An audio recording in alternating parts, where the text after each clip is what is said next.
Our new transfer student? He barely uttered a single word. Head bowed low, he always sat in complete silence. Most overlooked him, but the girls? Oh, they definitely noticed. Then, one quiet afternoon, as he was napping, the girls couldn't help but admire his striking looks. And one of them, feeling bold, even snapped a sneaky photo. Later, with a shy smile, she showed him the picture. But just then, her boyfriend suddenly walked in. Seeing them together, he immediately began to mock him. The new guy, calling him quiet and skinny. The girl quickly brushed it off, telling Taksu to just sit down since class was about to start. Later that day, Taksu spotted his girlfriend fanning the new guy. Again, she didn't even spare him a glance. She just sat so close to Gijon. So enraged, Taksu couldn't focus on his game, and smack asterisk. A ball slammed him right in the face. At first, he simply laughed it off, giving the couple a cold stare. But once the game was over, Taksu shaved the head of the kid who threw the ball. Because no one is allowed to embarrass him in public like that. And by sheer coincidence, that was exactly where Gijon always hung out after snacks. So Gijon saw everything. Realizing this, Taksu threatened to give Gijon the exact same haircut, but our MC didn't say a word. He just looked at Taksu calmly. Taksu tried, but he couldn't get a single flicker of fear out of him, so he backed off, claiming he wouldn't actually do it, just to avoid drama with the girls at school. That night, as Jason was on his way home, 2 students approached him, saying the girl's boyfriend wanted to see him. When Jason arrived, the boyfriend showed him the girl's phone. Her wallpaper? It was the photo she'd taken of Jason. She played it down, saying it meant absolutely nothing, and that Jason should just leave. The boyfriend, enraged, suddenly slapped her hard, knocking her to the ground. "Why are you on his side instead of mine?" she shouted, standing her ground. "You call yourself my boyfriend, but you're always out partying with other girls." Furious, he kicked her hard in the stomach. Just as he raised his hand to strike her again, Jason intervened and blocked the blow. The boyfriend punched Jason with all his might, but it had no effect. When he attacked again, Jason quickly dodged and delivered a powerful punch that knocked him to the ground. Everyone around fell utterly silent, stunned. Then, the other bullies charged at Jason, stunned, but he swiftly took them down one by one. Then, he turned to the boyfriend and began striking him repeatedly, until the girl intervened and stopped him. It was at that moment she realized that the quiet boy wasn't just silent. A deep, unsettling darkness dwelled within him. Just as she left school, a truly disturbing sight caught her eye. A group of boys were cornering Jason, their intentions clear, dragging him forcefully towards Taksu. She paused, observing from a distance, trying to make sense of the tense situation unfolding before her. But she couldn't simply walk away. Making a snap decision, she knew she had to follow. Gripping her umbrella tight, she set off. She sprinted to the corner, ducking into a discreet hiding spot to watch. Peeking out, she witnessed Jason unleash a flurry of punches and kicks on them all. He fought like an animal unleashed, as the other boys desperately screamed for him to stop. Arian stood there, utterly paralyzed by the sheer terror of the scene unfolding. As he left, the boy, visibly stunned by the chaos he'd created, walked right past where the girl was hiding, sheltered by her umbrella. Their eyes met for a brief, intense moment. She then extended an offer of shelter under her umbrella. However, Jisun simply turned his back on her, walking away, drenched by the rain. The very next morning, back at school, students quickly noticed Taksu's absence, though it wasn't unusual. His disappearances weren't exactly uncommon, after all. However, Jisun's absence drew far more attention, a palpable buzz. Anna's friend felt a pang of sadness, sensing an emptiness without Jason around. Meanwhile, a short distance away, while they pondered the very boy who had witnessed Jason's brutal beating of the bullies was now recounting the whole thrilling event to a man. The man, utterly shocked to learn that Taksu had been thrashed and was currently hospitalized, pressed the boy for details on his friend's condition. The boy reported that Taksu would need to be hospitalized for quite some time, suffering from severe facial fractures. He also added that Taksu wanted no visitors, finding the whole situation incredibly embarrassing. 4 people were injured, he added. The man then dramatically asked, who could possibly be strong enough to defeat Taksu in sheer physical strength? The boy revealed it was a guy named Jason, a silent transfer student, which is precisely why nobody knew a thing about him. The man seemed utterly dismayed, almost offended, to learn that 4 of his own had fallen to an unknown young man. One of the man's henchmen then roughly grabbed the boy by the neck, sharply questioning if he was just hiding to avoid getting scratched. The boy replied he simply didn't intervene because he thought 5 against 1 was completely unfair, and that's exactly why he didn't step in. The enraged henchman violently slammed the boy against the wall, while what appeared to be their boss demanded, "Where was Jason? Transferred from, exactly?" The boy stammered that no one knew, because Jason literally never spoke. The corpulent man then slapped the boy, roaring, "You're useless!" He then pressed, "Does this Jason have any striking characteristics? Something we could instantly pinpoint?"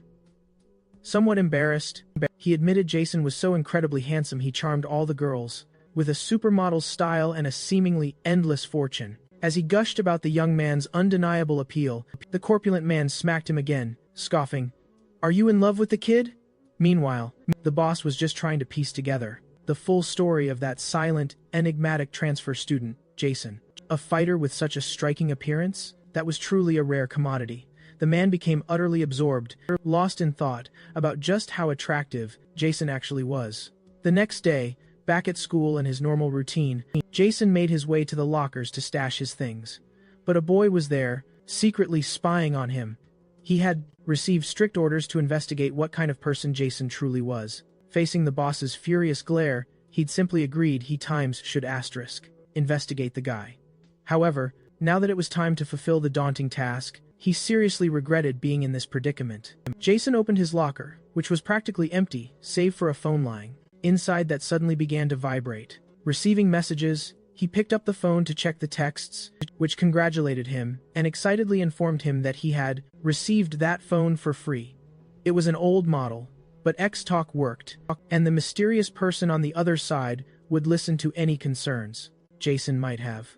Our protagonist looked around, searching for anyone watching him. However, he didn't spot either of the two who were cleverly hiding. Some girl had given the phone to Jason, and seemed incredibly nervous about the whole situation. However, he appeared to completely ignore the gesture, simply leaving the device on the locker shelf and walking away calmly. The boy, watching him, seized the perfect opportunity to snatch the phone Jason had carelessly left behind. Upon grabbing the phone, he immediately started checking the device's model, and if it was unlocked. Suddenly, he received a powerful shove on his back that sent him sprawling to the ground. The girl who had pushed him grabbed the phone and bolted away. The boy remained stunned on the floor, wondering what had just happened and who that mysterious girl could be. He got utterly irritated by such outrageous rudeness, questioning why bullies had been so fiercely bold lately. Yuri was telling Yana about her aunt's poodle, which had just given birth to adorable puppies, and how she absolutely planned to adopt one, but her father wouldn't allow it.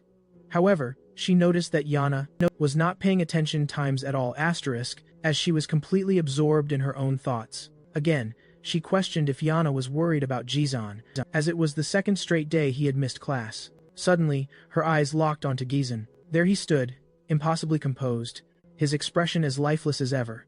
Yana, seeing him approach, froze solid. She quickly handed her belongings to her friend, and then bolted towards the boy, wrapping him in a tight embrace. The sudden sight stunned everyone present. With tears welling, she poured out her concern, asking if he was okay. She declared she'd never forget how he'd saved her life. The observing boy confirmed his long-held theory. Girls were head over heels for Gizan. Whipping out his phone, he jotted down Gizan's latest facts, recording that he'd arrived a little late, that girls loved him, but still, he hadn't uttered a single word. As the school day finally ended and he headed home, our protagonist followed his usual route. But waiting on that very path were some ominous figures, who spotted him instantly. One of them remarked how much he truly stood out from the crowd. He whistled sharply, alerting his companion. They revved their scooters, hot on his trail, quickly surrounding him, their goal, intimidate him and block his escape. They snarled, asking if he was Gizan, and just as expected, the boy remained silent. His lack of response, however, only confirmed that he was indeed the one they sought. The lead man then barked an order. "Get on the bike," claiming he'd come specifically to pick him up. He then asked Gizan if he'd ever heard of Kang Do-il, the legendary Kang Do-il from Daeseo Technical High School. He gloated that upon entering his second year, Kang Do-il had become a living legend, skyrocketing into the school's top 3. Everyone knew his name. After all, Daeseo wasn't just any school. It was in a completely different dimension from Gazan's school, which was just a pathetic meeting point for nerds. He added that Kang Do-il personally wished to meet him, guaranteeing Gizan had nothing to fear, because for now, it was merely an invitation and he wouldn't die. Yet, Gizan remained utterly motionless, infuriating the thugs to the point where they started shouting, fiercely ordering him to get on that bike. One of the henchmen violently grabbed the boy's backpack, asking menacingly if he preferred to get on the bike after they made him unable to walk, or if he'd comply while they were still being nice. Gizan, however, simply let his backpack fall and calmly continued on his path. That ignited pure fury in the attackers, who instantly sped off in hot pursuit of Gizan. The boy swiftly darted into the first narrow alley he found. One of the men, trying to follow, missed the turn and slammed into the wall. The other, however, pressed on. Not even a gigantic staircase could stop the relentless pursuer, who brazenly rode his motorcycle straight up it. Just as he was about to snatch Gizan, halfway up the stairs, the boy, with a swift kick to a nearby trash bag, he snatched it up, then hurled it right at the motorcycle rider, sending him tumbling head over heels down the stairs, motorcycle and all. He crashed down, right on top of the other henchman, who had just stumbled in, still reeling from his recent wall accident. Witnessing the entire motorcycle squad tumble down the stairs, one of the henchmen turned to the other, utterly perplexed, and asked, "What in the world did you do?" Both scrambled to their feet and sprinted, desperate to catch the boy who was already making his swift escape. They watched him turn another treacherous, narrow corner, and quickened their pace, trying to keep up. However, upon finally reaching the exact spot where Gizan had turned, they found themselves staring up at yet times another times gigantic, daunting staircase. Halfway up, they spotted a figure fleeing. A boy. When they finally managed to corner him and aggressively spin him around, they were stunned to realize it wasn't the same person they had been chasing at all. This revelation infuriated them even more, fueling their aggressive rage. They viciously unleashed all their pent-up anger on the unknown boy, simply for having the misfortune of being in the wrong place at the wrong time. As they cursed and brutally assaulted the young boy, Jason watched silently from the rooftops, then vanished, completely unnoticed. Back once again at the thugs' notorious base, the men shamefully reported their utter failure to capture Jason. The short-tempered fat man immediately cursed them for their absolute incompetence, and kicked them both.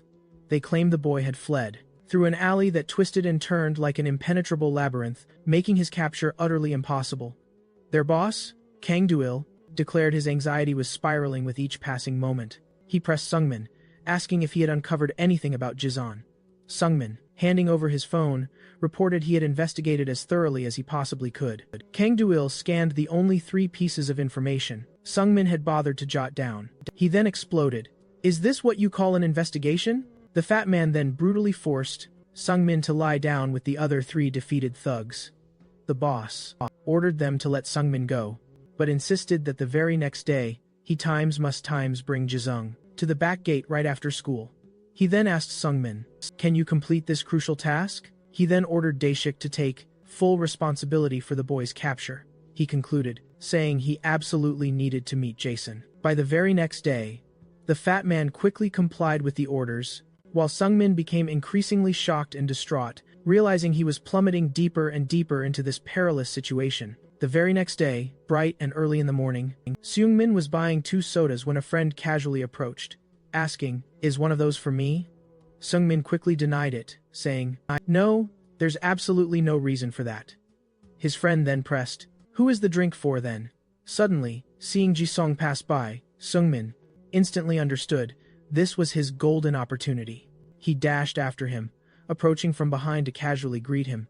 He asked, "Are you okay?" he asked, offering a soda.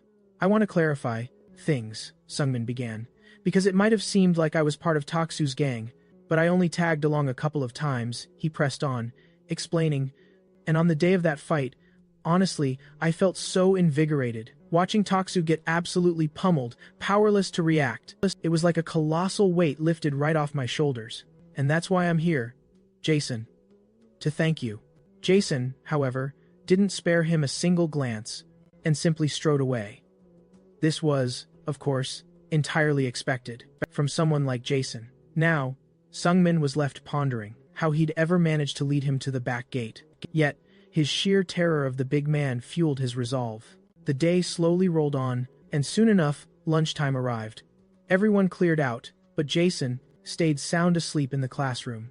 As Jisung finally stirred, Seungmin watched, hidden just beyond the doorframe. He then realized the secret. He'd never seen Jisung in the cafeteria, because Jisung prepared his own lunch, separately. Jisung headed to his usual, secluded lunch spot, and as he settled onto the bench, he found his phone lighting up with an incoming message asking, "Is today's lunch bread again?" Jason then spotted someone crouching, trying to hide. It was Ariam, trying to communicate through his phone. Seizing the moment he held his device, the girl started bombarding him with messages. In them, she asked, "Do you always eat alone on the rooftop?" Revealing, "I do too." She then added, "I've seen you up here a few times, and because of that, I felt like reaching out." As Jason scanned the area, trying to find his mystery texter, Ariam sent another message, "I'm to your left."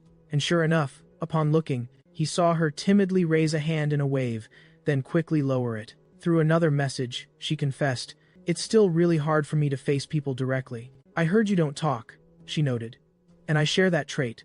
She then typed out another question. "So, what's the reason for your silence?" Just as Jason's fingers hovered, poised to type a reply, someone arrived, shouting right at his location. It was Seungmin. Pretending their meeting there was a total coincidence, of course. He said he'd just gone there to eat his bread, then chirped, "What are you eating?" Without even waiting for a reply, Seungmin plopped down right next to Jisung, brightly announcing, "I'll eat with you!" An instant, deeply uncomfortable atmosphere settled, and the two ate in heavy silence. Then, quite suddenly, Seungmin began to whimper softly, drawing Jisung's gaze. Tears welling, Seungmin confessed the truth. He actually had no friends. That's why he'd hung out with Taksu's crew, because he simply couldn't bear to be an outcast. He suggested to Jisun, "Since we're both outcasts, we should totally be friends." But Jisun didn't even blink times at his words. Seungmin's grand plan? It utterly failed. Not even his desperate tears swayed Jisun, who simply stood up to leave. Seungmin, unwilling to let his efforts vanish, clung to Jisun's arm, pleading, "Are we friends or not?" As expected, Jisun completely ignored him, just walking away, and leaving Seungmin hanging, desperate for an answer. A little later, almost at dismissal, Daishik messaged Seungmin, asking where he was and why Jisoo wasn't with him yet. With the teacher dismissing class, Seungmin grew frantic, wondering how on earth he'd pull this off. He couldn't give up now, so he bolted after his target. He couldn't find Jisoo anywhere, growing increasingly desperate, fearing Jisoo had already vanished from school grounds. Arriving at classroom 5, he didn't spot him immediately, but soon saw Jisun, coolly seated by the window, observing the world outside with a distant gaze. Jisun looked as if he were posing for a sleek commercial before leaving. More urgent messages from Daishik, demanding to know how long he'd take, spurred Seungmin into quick action. Seungmin then called Jisun over for a chat. He claimed to have called his mother, excitedly telling her he'd finally made a friend. She was overjoyed, he insisted, and had begged him to bring his new pal to her workplace to meet him. "So," he asked, "can you just come with me and pretend to be my friend?" Seungmin believed that by using his mother as bait, Jisun simply wouldn't be able to refuse him. He waited for Jisun's answer. When Jisun said nothing, Seungmin eagerly went up to him, beginning to guide Jisun, directing him where to go. "To get to my mom's work, we'll have to go through the back gate," he explained. "It'll be much faster." Seungmin knew that in this time's neighborhood, if you were naive, you simply wouldn't survive for long. He seized the moment, discreetly informing Daishik that they were heading for the back gate. Daishik strode past Jisun, bumping into him with a harsh shove. Jisun lost his footing, about to hit the ground, but Daishik grabbed him by his backpack strap. "You should be careful," he sneered, adding, "If you give up so easily, there's no reason the boss should have waited this long." He then flung Jisun against the wall like a discarded sack of trash. "It's a pleasure to finally meet the Silent One," he snarled, grabbing his neck. "Your face might be handsome, but your skills, from what I'm seeing, are absolutely nothing special." Jisun then swiftly placed his foot squarely on Daishik's chest. With a powerful shove, he broke free from Daishik's grasp. Jason stumbled, hitting the ground hard. The coveted cell phone he had just won tumbled from his pocket, rolling dangerously close to a drain. Daishik lunged again, his taunts ringing out. "Is that all you've got?" A punch flew through the air. Jason quickly raised his arms to block it, but the force sent him skidding back, closer to that menacing drain. Thinking fast, Jason seized the moment to snatch his phone, which was right on the very edge, saving it from a watery grave. Filled with hate, Daeshik bellowed, "I'll annihilate you with the next hit." Jason, the brave young man, sprang to his feet, ready for battle. Daeshik then sneered, questioning, "Can your skinny body even hope to withstand a fight against someone with such a weight difference?" Meanwhile, the other boy, watching from a distance, was overwhelmed with guilt for leading Jason into this mess. He feared that the hulking Daeshik would easily crush Jason. Suddenly, Daeshik lunged again. He dared Jason to try and block this impending attack. But Jason, quick-witted, brilliantly used his backpack as a shield. Yet, the sheer force of the blow still hurled him backward, sending him crashing into the unforgiving wall. Daeshik actually looked surprised by the backpack defense, admitting, "You're smarter than you look, kid." Jason, wasting no time, quickly emptied his backpack. Daeshik charged at him once more, roaring that such a trick wouldn't fool him twice. As Daeshik threw his punch, Jason masterfully dodged it with a swift, artful move. In one fluid motion, he looped the backpack strap around Daeshik's leg, yanking with all his might to completely destabilize him. The chubby guy was sent sprawling to the ground like a sack of potatoes. Daeshik lay there, utterly stunned, completely bewildered by what had just transpired. But as he tried to get up, Jason was already unleashing his next attack. A precise, devastating kick right to Daeshik's face, connecting squarely. The chubby guy could barely process where this skinny kid drew so much incredible strength from. The hiding boy watched, his eyes wide, utterly surprised and incredulous as Daeshik was completely overpowered. Daeshik lay defeated on the ground, his face clearly bruised. Jason, in a display of cool contempt, turned his back and calmly picked up his phone from the ground. However, Daeshik abruptly shot to his feet, charging at Jason, yelling that the fight was far from over. He landed a powerful punch squarely on Jason's chest, sending him crashing to the ground. Then, he snatched up the phone Jason had dropped and, with a sneering, provocative tone, asked, "Is this device really that important to you?" Daeshik declared, "I just need to take it, no matter what, and I regret that because of this. Jason must be delivered alive to our destination." Suddenly, a figure on a roaring motorcycle burst onto the scene. A mysterious sheikh, astride the bike, then informed Jason, if he wanted his phone back, he'd have to brave Ali Park. As he sped off, he sneeringly added that a welcome awaited him. The terrified little boy immediately darted to Jason, checking if he was hurt. He was utterly stunned to find Jason completely unscathed, not a single scratch. He anxiously questioned what Jason would possibly do now that his phone was gone. He gravely warned that if any compromising data lurked on the device, Jason's personal data and private life would be laid bare for all to see, landing him in serious trouble. Jason then coolly replied, "My mother can wait for next time. I need to hurry and get to Ali Park." The other boy felt he'd played his part 120% perfectly up to this point, and now all that remained was to anxiously wait and see if Jason would truly head to Ali Park. Jason, our unwavering protagonist, silently rose to his feet and began walking. The observing boy was stunned to realize Jason was actually going after his phone. Jason then arrived before a massive, looming wooden staircase. He began his ascent, carefully passing by some distinctly suspicious youths. As he steadily approached the very top of the staircase, he spotted a group of individuals waiting. They all clearly belonged to a formidable street gang, eagerly anticipating his arrival. They had formed a menacing human corridor, and at its intimidating end stood the group's leader. The leader, euphoric, beamed with satisfaction at the sight of Jason actually showing up. Brandishing Jason's phone, the leader then taunted, "Is this what you came for?" Jason, unfazed, simply walked towards the man to retrieve his phone. The leader, looking puzzled, commented, "I didn't find anything relevant on this device. No phone numbers, no call history. Only a few text messages were recorded from some girl who seemed to be keeping an eye on him." Given the surprising simplicity of the phone's content, and utterly shocked that Jason had come all this way just for it, the leader asked, intrigued, "What does this really mean, Jason?" Jason stopped before him, coolly extending his hand, wordlessly asking for his phone back. The boss then questioned, "Is it a girlfriend? Or perhaps something that's just beginning?" Confessing that this whole situation made him quite curious, and perhaps frustrated with the situation or lack of answers, the leader sent off a quick message. He swiftly informed someone that he had moved some things along. Meanwhile, elsewhere, Ariam was just receiving some peculiar messages. One message sent from the very cell phone number Jason had given her, explicitly instructed her to go to Alley Park, promising that if she showed up, she would become his girlfriend. She immediately headed there after reading that enticing text.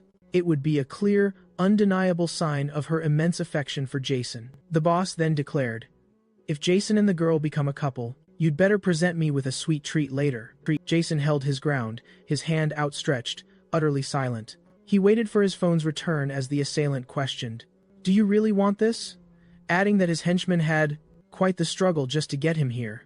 That notorious Taksu was always a loose cannon, and the boss predicted he'd land in hot water eventually. Still, despite all that, they had been elementary school classmates, so he asked, "Are you ready to face the music?" Yet the boy remained absolutely silent, which only made the boss crack a smile. Impressed by his steely, silent resolve, the boss then promised, "If you can stand against my crew, I'll give you back your phone," he explained. As a transfer student, Jason, you probably don't know the brutal hierarchy battles raging in this neighborhood. By challenging Taksu, you've actually stepped right into the heart of this power struggle. Finally, he declared, "I'm just waiting to see what you've got."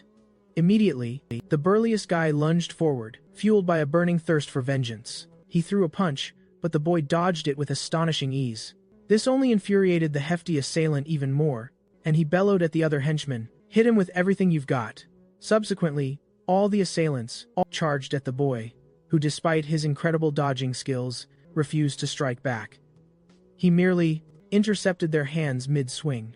However, the sheer overwhelming number of attackers meant some blows inevitably landed, but he still managed to shield his face. He staggered, then crumpled at the feet of one attacker. That assailant, in turn, landed a precise blow to Jazan's face. With him down, others seized the chance to unleash kicks. The boss simply watched the boy being brutally assaulted by everyone. He wondered why he only defended himself, never retaliating. He pondered if the reason was the boy's complete disinterest in their hierarchy. One of the boss's men commented, "Even through this brutal beating, that infamous guy hasn't uttered a single cry." He then asked, "Does he prefer death over speaking a single word?" This attitude only fueled the boss's curiosity even more, eager to hear Jison's voice, a stark contrast to his silent demeanor. Then he roared, "Whoever makes the boy scream will win a pair of limited edition Nike Air Jordan kicks as a prize." This promise further ignited the gang of youths, making them intensify their aggressions against Jizan. Incessant blows rained down, while Jizan persisted only in defense. The boss then roared, "Jason, show your true capability and prove yourself to be a rare item." At that moment, Daishik appeared. Ordering the others to step back, he kicked the boy, and in a challenging tone asked where the momentum Jason had displayed moments before had gone. The protagonist then fell to the ground, his face visibly disfigured. One of the aggressors, taking advantage of Jason's fall, picked up a large rock. Addressing the boss, he declared he would make that wretch scream. He added that he had never liked Jason's looks, that this would settle the matter. However, the boss intervened, kicking the young man's hand to make him drop the stone. "Do you wish for death, debasing yourself to such an extent?" The boss grabbed Jason by the shirt, lifting him to his own face level. "Why do you seem to enjoy the blows? What are you trying to hide?" He stated that the situation would not cease. "Until Jizan proved his true worth, this won't stop. Until you prove your true worth." The young man who had betrayed Jizan to the group hid, watching what they were doing to him as expected. That gang proved to be on a higher level than Taksu's gang. As he pondered the situation, he spotted Ariam approaching the scene. At that moment, the cell phone in the gang boss's hands vibrated. Upon checking the received message, it read, "Let Jason go immediately." The boss searched with his eyes, trying to identify the sender, and he spotted the girl standing holding her cell phone. "I told Jason that perhaps now he would gain the motivation to fight as his potential girlfriend was present. Maybe now you'll find the motivation to fight, since your potential girlfriend is here." With a simple nod, the boss ordered one of his henchmen to approach the girl, and waving his phone, he shouted for her to come closer. "Get over here," as she was typing another message. The henchman approached her from the side. He grabbed her arm and was visibly impressed by her beauty.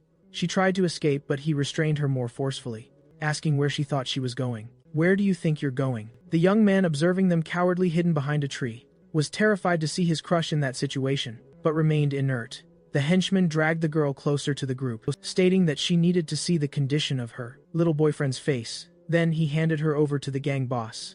Arian and Jizan stared at each other for a few moments, remembering brief encounters. They'd captured him, and there stood a girl with a bruised arm, visibly trembling with fear. Her sudden appearance startled the henchman, as the chubby guy boldly questioned if she was there because she wanted to be that scoundrel's girlfriend. He then sneered, claiming the young man was a bit busy right now. Did you come here because you want to be that scoundrel's girlfriend? He's a bit busy right now. Jason is a frustrating guy, and he's getting a lesson. The girl, in turn, typed out a message, clarifying that the young man was just a friend, and reiterating her request for them to release him. He's just a friend. Let him go. The boss then questioned why she, too, wasn't speaking verbally, and then demanded the girl's name. Why aren't you speaking either? What's your name? Getting no response, he noticed a chilling commonality between the two. Silence. Everyone then began to mock the situation, scoffing at the sheer fact that they communicated only through messages, calling them utterly strange. They only communicate by text. How strange. The boss declared that it didn't matter who did it, but someone absolutely had times to make them speak, and would be handsomely rewarded for it. It doesn't matter who does it, but someone needs to make them talk, and they'll be rewarded for it. The chubby guy then eagerly asked if the girl also qualified for the reward, and the boss confirmed it immediately. The thugs instantly surrounded the girl, beginning to harass her, claiming that since she didn't speak, she wouldn't refuse anything. Some held her by the arms, while others tugged cruelly at her hair. Jason, for his part, merely observed the unfolding scene, as the boss taunted him, asking what he would do next. Would he continue to resist in that helpless manner? Meanwhile, the thugs relentlessly continued to harass the girl. One of the men, holding her face, menacingly asked why she kept her mouth shut, attempting to force her to speak. Suddenly, one of the thugs surrounding the girl was powerfully struck. Ji-soon looked at the fallen man, surprised, and as he turned to understand what had happened, he received a thunderous punch to the face. The man in the hat furiously asked what he thought he was doing, but the very next instant, *key times was hit by a crushing punch to the face and fell motionless to the ground, already unconscious. This sudden turn invigorated the boss, who realized Jason was finally fighting for real. After brutally pushing the aggressors away from the girl, Jason then attacked the others. The girl, for her part, remained utterly terrified by the unfolding events. The entire gang then united, a furious mob, to confront the young man. Some hit him with relentless punches. He snatched one by the leg, flinging him straight into the rest, but another man swiftly lunged, trying to grab him. Jason seized him by the hair, unleashing a torrent of furious punches right to his face. A gang member aimed a kick, but he flawlessly dodged it. He snagged the aggressor's leg, slamming him to the ground. Just then, the chubby man charged, barreling towards Ji-sung, bellowing that he'd finish him. It was Daishik. Meanwhile, the man with the trapped leg was screaming for Jason to let him go. Jason just delivered a powerful kick to the man's chin, knocking him out cold. Then he pivoted, ready to confront Daishik, deftly dodging a punch. Jason stomped on Daishik's leg, using the momentum to land a brutal knee strike to his face. Jason wasn't done yet. He then unleashed another fierce kick, soul first, straight to his opponent's face. The boss, witnessing this, felt an intense surge of motivation, realizing this young man was truly a rare find. Meanwhile, the intense showdown between Jason and Daishik raged on. Daishik, already missing a tooth, grabbed him with all his might. He was absolutely furious about being beaten a second time. Jason raised his arms high, delivering sharp elbows to Daishik's face, targeting his eyes with precision. He relentlessly continued striking his enemy's face with his elbows, making Daishik lose more teeth and finally collapse unconscious. Everyone present watched in utter disbelief at the scene, as no one had ever expected to see Daishik defeated. Jason's incredible fight against the entire gang continued. Amidst a flurry of punches and kicks, all his opponents fell, one by one. Meanwhile, the gang leader merely observed, deeply impressed by the young man's formidable skills. He found him even more intriguing than he'd initially expected. Then, one of the gang members seized Arian by the neck, trying to force Jason to stop attacking his companions. Witnessing this terrifying scene, the protagonist suddenly remembered something chilling from his past. A woman in a cap, held by a man, screaming, begging him for help. Jason's fury surged. He advanced towards them, menacingly, as the aggressor frantically warned him not to approach. Another man even attempted a sneak attack from behind, but with a single, swift elbow, he instantly knocked his opponent down. He then propelled himself forward, dashing rapidly towards the man holding Arian. The man shrieked, consumed by absolute terror of Jason, but his scream was brutally cut short by a punch to the face. As he crumbled to the ground, Jason didn't stop, continuing to pummel him with a relentless succession of blows. The gang leader then stepped forward, ordering Jason to stop, and instructed him to reclaim his cell phone, as he deserved to take back his device. Then, the boss extended an invitation to Jason join his team. He declared he simply couldn't stand not getting what he desired. Enraged, the young man surged away from his aggressor, a storm brewing. He strode directly towards the gang leader, who looked visibly shaken. The boss nervously questioned, "Jason, what do you think you're doing? The fight's already over, hasn't it?" he stammered, bewildered. He frantically reiterated his plea for Jason to just stop. "And what's with that look, Jason? What does it mean?" But Jason, completely ignoring the boss, wound up for a brutal punch. However, the boss instantly dropped into a ready fighting stance. He expertly dodged the young man's furious punch, leaving Jason stunned. Then, the boss delivered a devastating uppercut right to the young man's chin. It sent him reeling backward, Jason collapsing to the ground, almost out cold. The boss simply smirked, repeating that he'd warned him to stop. The boy remained, sprawled motionless and silent on the ground. The gang leader urged him, "Think carefully about my offer, all right?" He declared he'd be back soon to hear his answer. With a flourish, he tossed the cell phone at him. Then he summoned his crew, commanding them to clear out, and everyone promptly followed. "Who was that bastard?" the chubby guy questioned, descending the stairs. He then asked, "Is the leader actually going to recruit that mute bastard?" He concluded with a shudder, commenting, his eyes rolling back like that was terrifying. The leader, meanwhile, pondered the punch he himself had barely dodged from Jizon. However, the boy had reacted in an instant, a blur of motion. He'd still managed to graze him. That boy possessed a natural talent for exploiting openings, a clear sign of truly high-level skill. This only intensified his burning desire to recruit him for his gang. Meanwhile, Jason and Ariam remained exactly where the intense fight had unfolded. He sank onto the bench, visibly exhausted, his energy drained. After that grueling battle, Ariam was deeply worried about Jason's condition. Suddenly, she spun around, her back to him, and dashed away. Just then, Jason's cell phone buzzed, vibrating insistently. New messages were pouring in. The girl's message informed him she'd gone to buy medicine and would be back in a flash. He remembered then the delicate situation the girl had plunged into, all because of him. He reflected for a long moment, lost in the gravity of it all. Then, he left his cell phone on the bench and silently departed. A boy, secretly observing from afar, was absolutely terrified of Jason. He believed that if the fight had been one-on-one from the very beginning, Jason would have utterly defeated all his opponents. Finally, someone truly remarkable had transferred to his school. As he passed the abandoned bench, he spotted a cell phone and immediately recognized it as Jason's. Reading the messages, he quickly understood Ariam had sent them to Jason. He also startlingly realized she harbored strong feelings for him. Just then, he spotted the girl in the distance. Returning, clutching Jason's medicine tight, his mind raced, grappling with what to do in this sudden situation. Then, showing his true cowardly colors, he simply decided to bolt.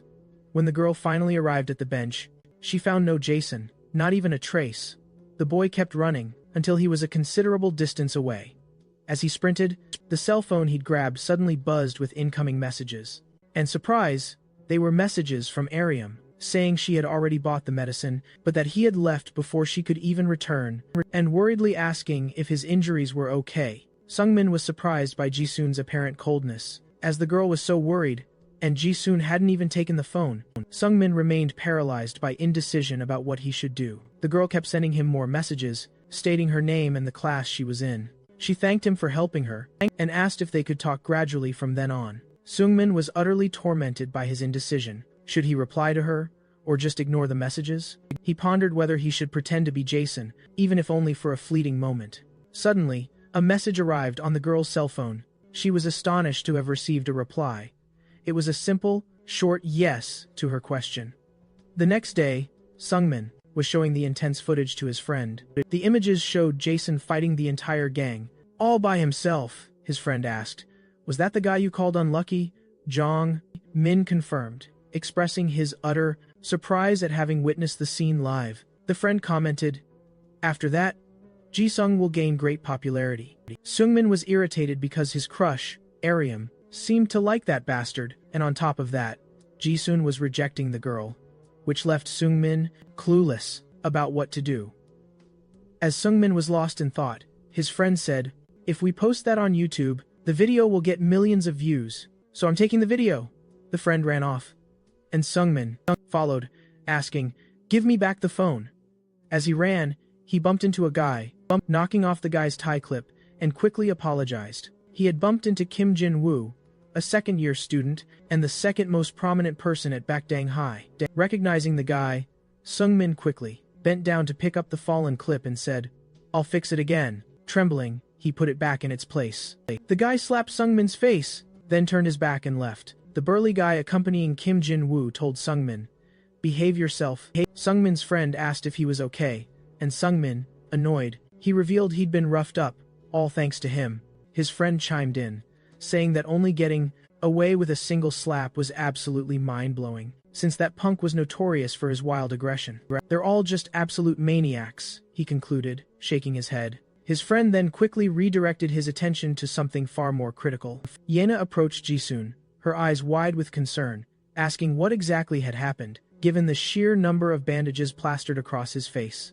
The protagonist's surging popularity was clearly starting to infuriate Sungmin. Ariam and Yena were obviously captivated by him, and speaking of Ariam, she happened to be walking right past them too. Sungmin attempted to approach the girl, trying to feign an air of sympathy, but she completely ignored him, continuing on her path as predicted.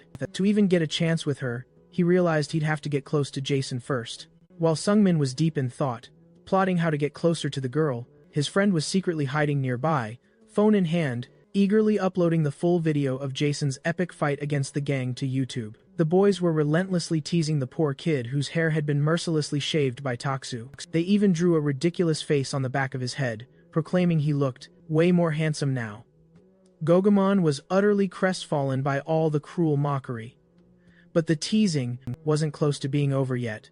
One of the boys menacingly declared that from that moment, he was only allowed to walk backward. Terrified of another beating, the boy desperately obeyed their command. He stumbled blindly, with no idea where he was headed, solely guided by the two cruel boys. Suddenly, the ground vanished beneath his feet, and he completely lost his balance, beginning in terrifying tumble right down the stairs. Just as he was about to smash into the ground, back first, Jason lunged and caught him, miraculously saving the boy from a serious injury. Yena, who was standing right there with our hero, quickly asked if Gogumon was alright. However, upon catching sight of the back of the boy's head, she absolutely couldn't hold back her erupting laughter. Even as he desperately tried to explain he'd been targeted by bullies, Yena, struggling to stifle her giggles, offered a quick apology to Gogumon. As expected, Jason found absolutely nothing amusing about the cruel prank, and Gogumon mentally thanked him profusely. Later, in the chaotic school gym, while one student stood guard by the door, two others were fiercely brawling inside, completely surrounded by a roaring crowd of students, who cheered them on and passionately motivated the two fighters in the center. It looked like an intense underground spectacle, with students even placing frantic bets on the outcomes of those brutal fights. Kim Jin-woo, however, found the ongoing fight utterly boring, until a boy excitedly handed him his phone to show him an incredible video. It was, of course, the epic video of Jisun fighting, posted earlier by Sungmin's friend for the whole world to see. With each passing second, the view count soared higher and higher. Kim Jin-woo excitedly asked if that powerful boy was actually from their school, and heard that he most likely was, given that the uniform was exactly the same. They were both genuinely blown away by the boy's incredible skills, but the video had been filmed from too far away to truly see his face clearly. If he really was times from their school, that would be huge news. So Kim Jin-woo grilled everyone in the gym, asking if anyone knew of any students who'd recently transferred to their school. A boy piped up, saying that in the next class, there was the quiet bastard. He claimed he was from class 5, and the whispers also spread a rumor that Taksu had been hospitalized because of this very student, but no one talked much about it, so the details remained murky. Kim Jin-woo lit up with excitement upon hearing he'd actually beaten Taksu, and tasked one of his cronies to dig up more intel on the guy, since he seemed like an incredibly interesting sort. At lunchtime, some boys called out to Gogumon to join them, but he just mumbled a lame excuse. When Jisun exited his classroom, Gogumon practically latched on to him, excitedly declaring he'd bought some bread and asked if they could eat together. Since our protagonist didn't exactly answer with a yes or no, Gogumin just casually accompanied him, boldly stating they'd eat together from time to time now.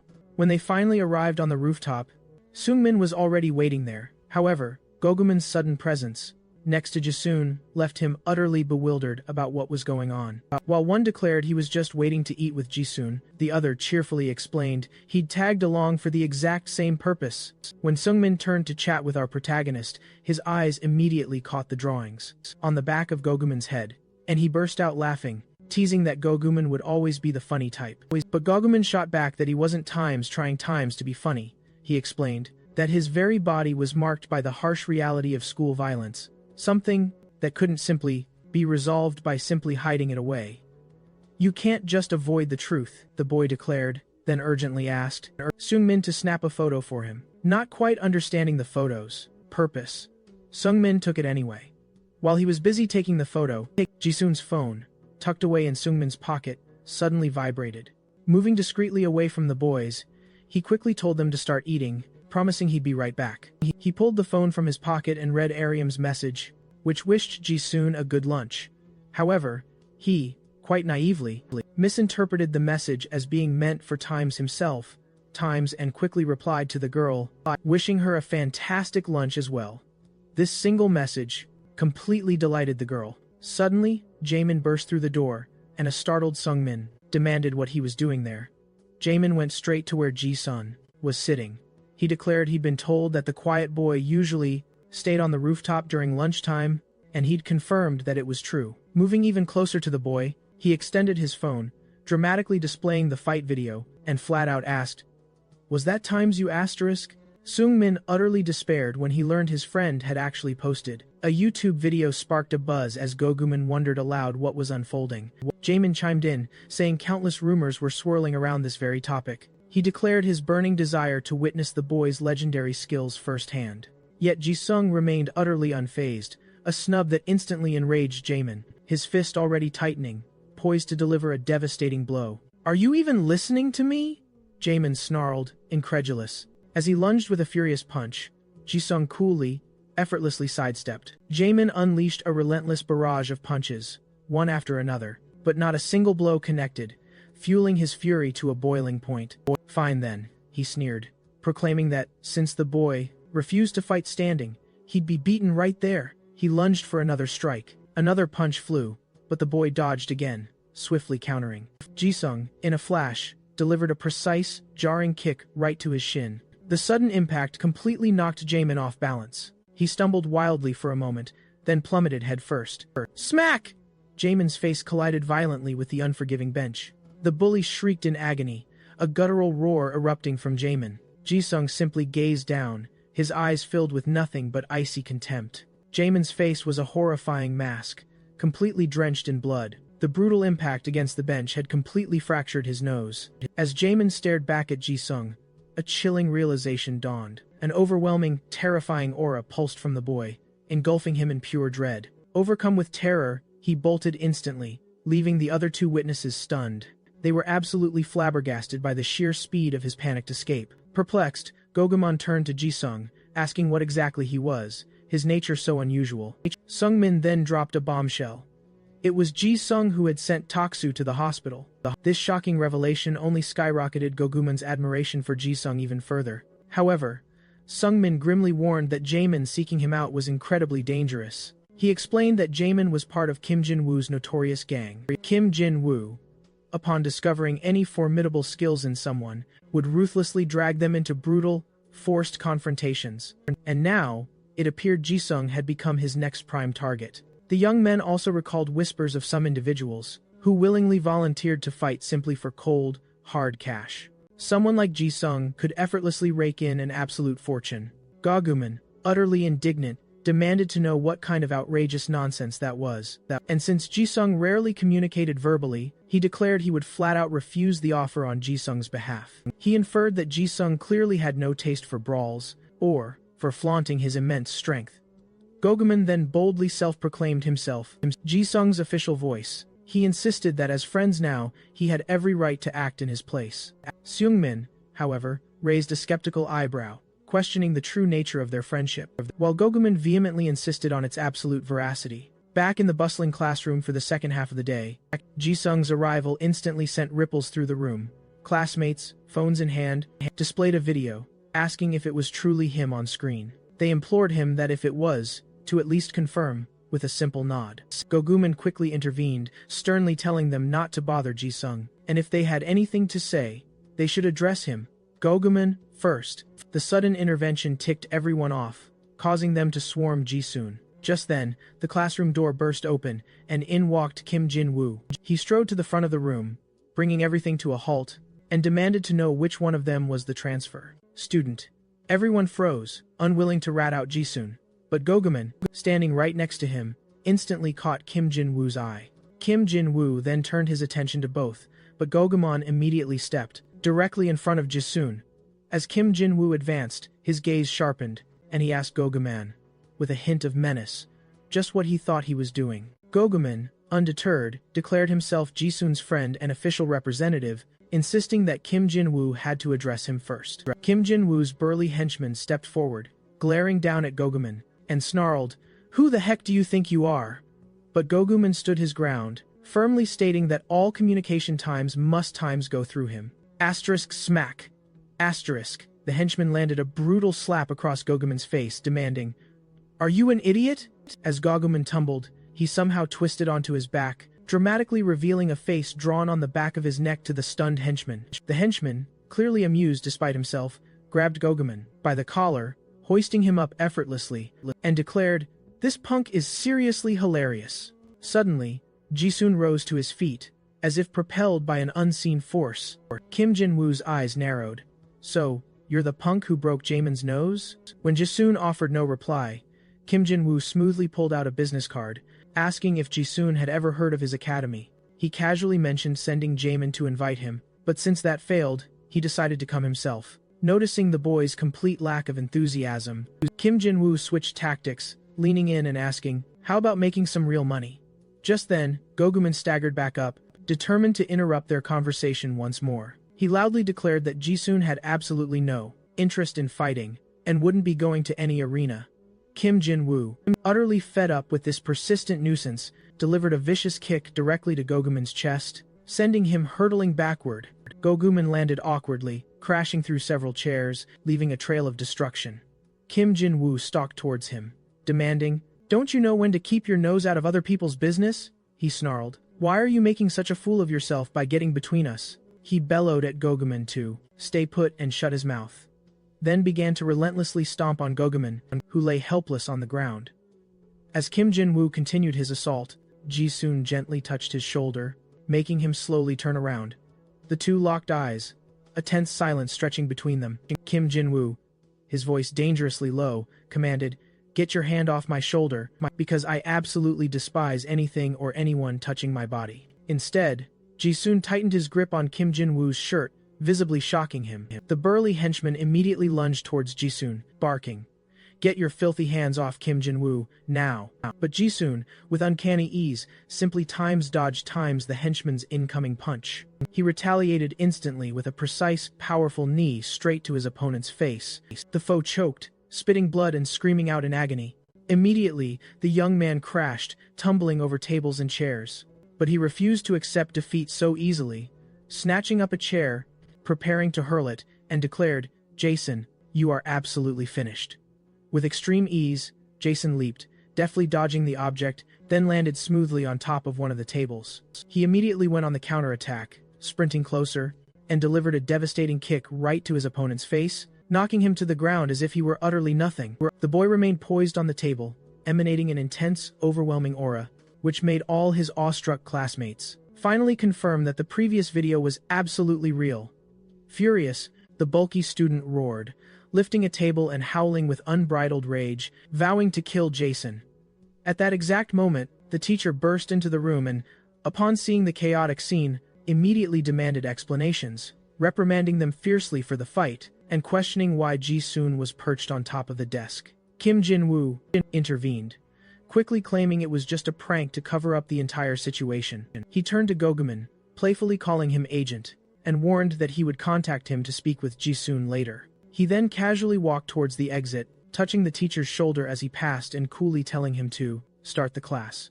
Later, after classes finally ended, Goguman excitedly recounted to Sungmin everything that had happened, describing the whole situation as a fantastical movie scene, where they literally couldn't even lay a finger on Jason. Sungmin lamented not having witnessed the epic event live, and asked why Jason had not left yet. Goguman explained that the teacher had specifically asked him to stay, even though he hadn't initiated the fight at all. The conflict occurred within the school, which could definitely cause problems. While the two speculated about their classmate's fate, the teacher offered Jason some green tea in the staff room, explaining that although the taste wasn't popular among young people, it served as the perfect pretext for their conversation. The teacher commented that the atmosphere of that particular institution was vastly different from Jason's previous school. He revealed that when the boy's father first announced the transfer to this very place, he was initially against it, fearing that adaptation would be incredibly difficult, especially knowing that Jason didn't speak. However, he felt immensely grateful for the trust placed in him. The teacher continued, recalling that the last time he had truly seen Jason was about 4 years ago, when he was still in elementary school. He vividly remembered seeing the young boy training, executing incredible and energetic movements. At that time, Jason's father had introduced him as a friend, and the boy had greeted him very politely. The teacher found it incredibly impressive that the father had transformed, turning a portion of his house into an academy for his son. He fondly remembered that after training, they always grabbed a drink to celebrate their reunion, and how Jason was such a brilliant young man. The teacher admitted, not knowing what could have transpired in the interim, for Jason to end up in such a wretched place. He then warned him that even though he'd sought understanding from the other teachers, Jason would have to deal with the students on his own. He concluded by saying that the reason why his father raised him so strong wasn't just to train his body, and that someday he would overcome that silence. A sudden downpour caught everyone returning home by surprise. Se-youngmin confided in his classmate that his main concern was Kim Jin-woo, as they had no way to reach Jason. Just then, the cell phone he'd taken from Jason pinged with a message. It was Ariam, asking if he had an umbrella. Confused, he wondered about the reason for her question, and she replied that she was waiting in front of the stationery store. Se-youngmin rushed to the location, already imagining she'd have an umbrella ready, and confirmed his suspicions. Upon seeing her waiting for Jason, consumed by a surge of doubt and jealousy, he hesitated about bringing Jason to her, not wanting the two of them to share an umbrella so closely. Then, he suddenly had an idea he deemed brilliant, and rushed to get Jason, putting his plan into action. Ariam waited a little longer, until she heard Se-youngmin approaching with Jason, who was fainting. Feigning surprise, Se-youngmin remarked to his friend that he also didn't have an umbrella. Upon seeing Ariam, he pretended not to know why she was there. The girl searched her backpack, pulled out a spare umbrella, and offered it to Jason. Se-youngmin's plan seemed to be failing, but he wasn't giving up. Even noticing her eyes and heart were clearly set on Jason, he intercepted the gesture, taking the umbrella and thanking her gently, and fabricated a tale that he and Jason had somewhere urgent to go, a new gaming center on Main Street. Seizing the opportunity, he invited her to come along. Meanwhile, Gogumon sprinted home, desperately trying to escape the rain. As he passed through an alley, he was intercepted by two guys, Jamin, whose nose had been broken by Jason, and the burly student who got beaten in the classroom. Frightened, Gogumon nervously asked what they wanted. Jamin replied that since Gogumon called himself the boy's agent, they had a message to send to Jason. The two assailants then brutally beat the boy, aiming to send a clear message to Jason. Jamin stated that they would meet. They barked again, demanding the young boy repeat his words, his voice trembling. The boy, struggling, managed to say the message was for Ji-soon, an invitation to participate. One of the men aggressively shoved him, ordering him to respond properly. The boy, already tearful, flinched. Sobbing, the boy promised he would speak to Ji-soon. The aggressor then sneered, asking if he knew the meaning of quick access penalty. He threatened him with death, but just then, Kim Jin-woo appeared.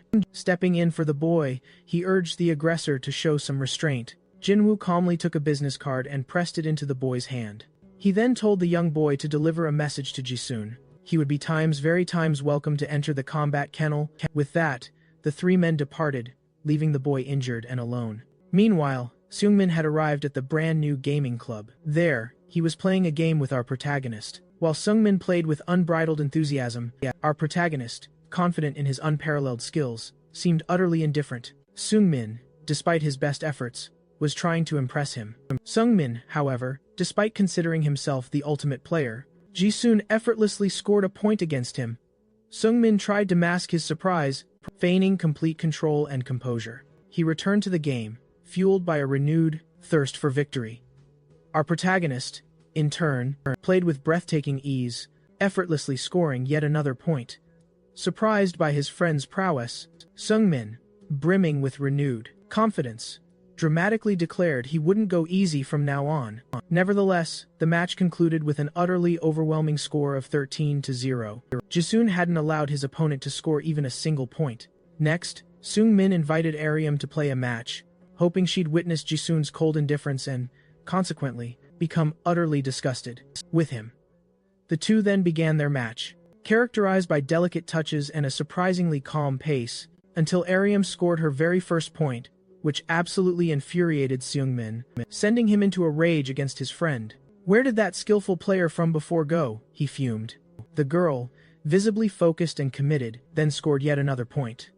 Next, they made their way to the claw machines, where Sungmin was certain he'd finally have better luck. However, after several frustratingly unsuccessful attempts, he pleaded with Aryam to wait just a little longer, confident he'd surely snag a bear this time. He tried once more, only to fail again, getting utterly annoyed and concluding the machine was a total scam.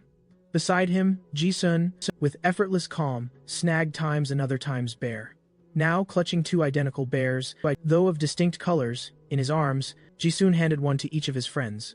Sungmin, slightly embarrassed, thanked him, all the while wondering what Jisun times couldn't times do. Annoyed by this relentless string of events, Sungmin decided it was time to play his final, desperate card. Sungmin ushered his two friends into a buzzing karaoke bar, brimming with an almost comical confidence in his vocal prowess. He belted out tunes at full volume, desperate for Aryam's attention, yet what he delivered was less a performance and more a hilarious spectacle. Meanwhile, Aryam remained clutching the plushie she had just received from her crush, even amidst the chaos of his disastrous performance. Suddenly, Sungmin choked, bolting off in a frantic search for water, leaving Jason and Aryam unexpectedly alone. A heavy silence enveloped them both. Aryam then reached for her phone, sending Jason a quick message, a heartfelt thank you for the bear. Moments later, her phone rang. Seeing her father's name flash across the screen, a wave of instant nerves hit her. She quickly stood and began to leave, but as she rushed through the doorway, she collided with a man, sending his coffee flying everywhere. The man roared at her, berating her for her carelessness, and his fury only intensified when she failed to apologize. Sungmin, returning to witness the unfolding scene, tried to intervene. "Is she your girlfriend?" the man sneered. "We're just classmates," the boy stammered. The man, undeterred, then deliberately poured the remaining coffee right over the girl's head. And just as expected, the utterly spineless Sungmin did absolutely nothing. However, Jason strode forward, seizing the man's arm, who, startled, demanded, "What the hell are you doing?" Our protagonist then swiftly tripped the man, sending him sprawling to the ground like a discarded sack of garbage. The aggressor's companion lunged to attack Jason, but was met with a thunderous punch that instantly floored him. Aryam watched in awe as the two men crumbled before her eyes. Jason grabbed her arm, pulled her to her feet, and the two bolted, leaving trouble behind. Sungmin, however, was left standing alone. The man, now recovering, demanded if Sungmin was a friend of the fleeing duo. Swiftly, the boy turned and fled, desperate to avoid any involvement. He snatched his backpack and the teddy bear, then made his own hasty exit. Reaching the street, he spotted Jason and Aryam hurrying down the stairs. He shouted, trying desperately to get their attention, but received no response. They simply continued on their path, oblivious. Watching them from afar, Seung-min felt a strange fascination with the harmony they displayed together. Jason had emerged as Aryam's knight, rescuing her from danger, while Seung-min, in stark contrast, saw himself as a cowardly loser. To the girl, he was nothing more than an ordinary NPC, utterly insignificant. Head down, he walked home, consumed by disappointment in himself. Suddenly, someone called his name. It was Gogumin, sprawled in a corner, visibly injured and in pain. The boy rushed to him, asking what terrible thing had happened, as tears welled in Gogumin's eyes. Gogumin lamented his complete inability, his lack of qualification, to become Jason's much-needed spokesperson. Sung-min asked if Jinwoo's ruthless gang had beaten him. Gogumin confirmed it, revealing his paralyzing fear. had utterly prevented him from fulfilling his promise to make Jason participate in the brutal dogfight. He suddenly realized that Goguman was just like him, both leading the lives of cowardly losers. He helped the boy to his feet, guiding him towards his home. "So, what do we do now?" Goguman questioned nervously. Sungmin replied that if Jisun truly considered them friends, he would surely help them. Meanwhile, as the two walked, hand in hand, they reached a certain spot, and Jisun gently released Ariam's arm. They continued walking, now perfectly side by side. She then took out an umbrella, gracefully holding it over them, shielding them from the relentless falling rain. Nearby, Yena caught sight of the two, walking incredibly close together. Their undeniable closeness left her utterly speechless. "Has something happened?" her friend asked. Yena quickly feigned nonchalance. "It's nothing," she shrugged. Her friend then urged them to hurry along, as the others were waiting. Yena continued on her way, but the image of the two walking together remained seared in her mind. At that very moment, Ariam's phone buzzed with a flurry of new notifications, but she ignored them all, continuing steadfastly on her way. Upon finally reaching her apartment building, she stopped, pulling out her phone. She quickly texted Jisun that this was her residence, handed him the umbrella, and with a bright goodbye, she ran off, skipping in euphoric bliss. She was absolutely euphoric for having experienced that magical moment with her crush. As Jisun turned to leave, he felt a light touch on his shoulder. Turning around, he saw her phone, displaying a heartfelt message. "Thank you very much for today." And there was Ariam, smiling brightly, holding the device. The girl then dashed back home, entered the elevator, and ascended a few floors, watching Jisun walk away.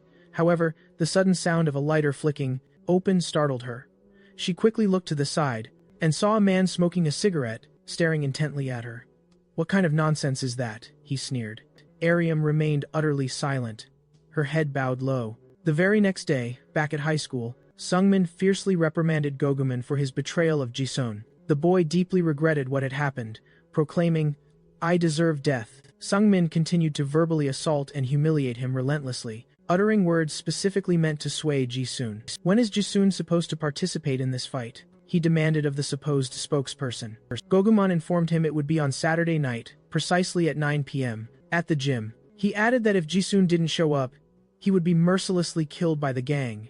The two desperately tried to convey the gravity of the situation to Jisun, and how much they needed his help, but the protagonist simply walked away. They were left wondering if he would go or not. And Goguman was utterly desperate, convinced that all was lost. On Saturday night, at the infamous Fight Club, competitors fiercely faced each other, delivering powerful, bone-jarring blows. With each crushing impact, the audience cheered intensely. The two boys, Sungmin and Goguman, watched, terrified, as the scene unfolded before them, inside their school, wondering if Jisung would actually dare to show up. The crowd was absolutely euphoric, buzzing with the raw intensity of the fights. It was an intense, furious exchange of punches between the two fierce competitors, and with every single opening offered, the crowd roared, cheering them on. They urged the other fighter to seize that critical opportunity. Heeding the crowd's wild suggestions, the fighter landed his blows with ruthless precision, all captured by the cameras. From a private box, a lone man intently watched it all unfold. Finally, that match reached its thrilling end. It was time for the main event. The man was burning with curiosity, wondering if Jisung would truly appear, because while he seemed a quiet and gentle young man on the surface, he knew that deep down, he was a true fighter. He pondered carefully. On whom to bet? Lee Tae-sung or Ji-sun? Despite his intense curiosity about the transfer student's hidden prowess, it was blindingly clear he had times to bet on Tae-sung, as that athlete was nothing short of a relentless hunting dog. Suddenly, the phone rang. Upon answering, the man was informed, "There's a student at the gate who refuses to answer any questions." The teacher knew instantly.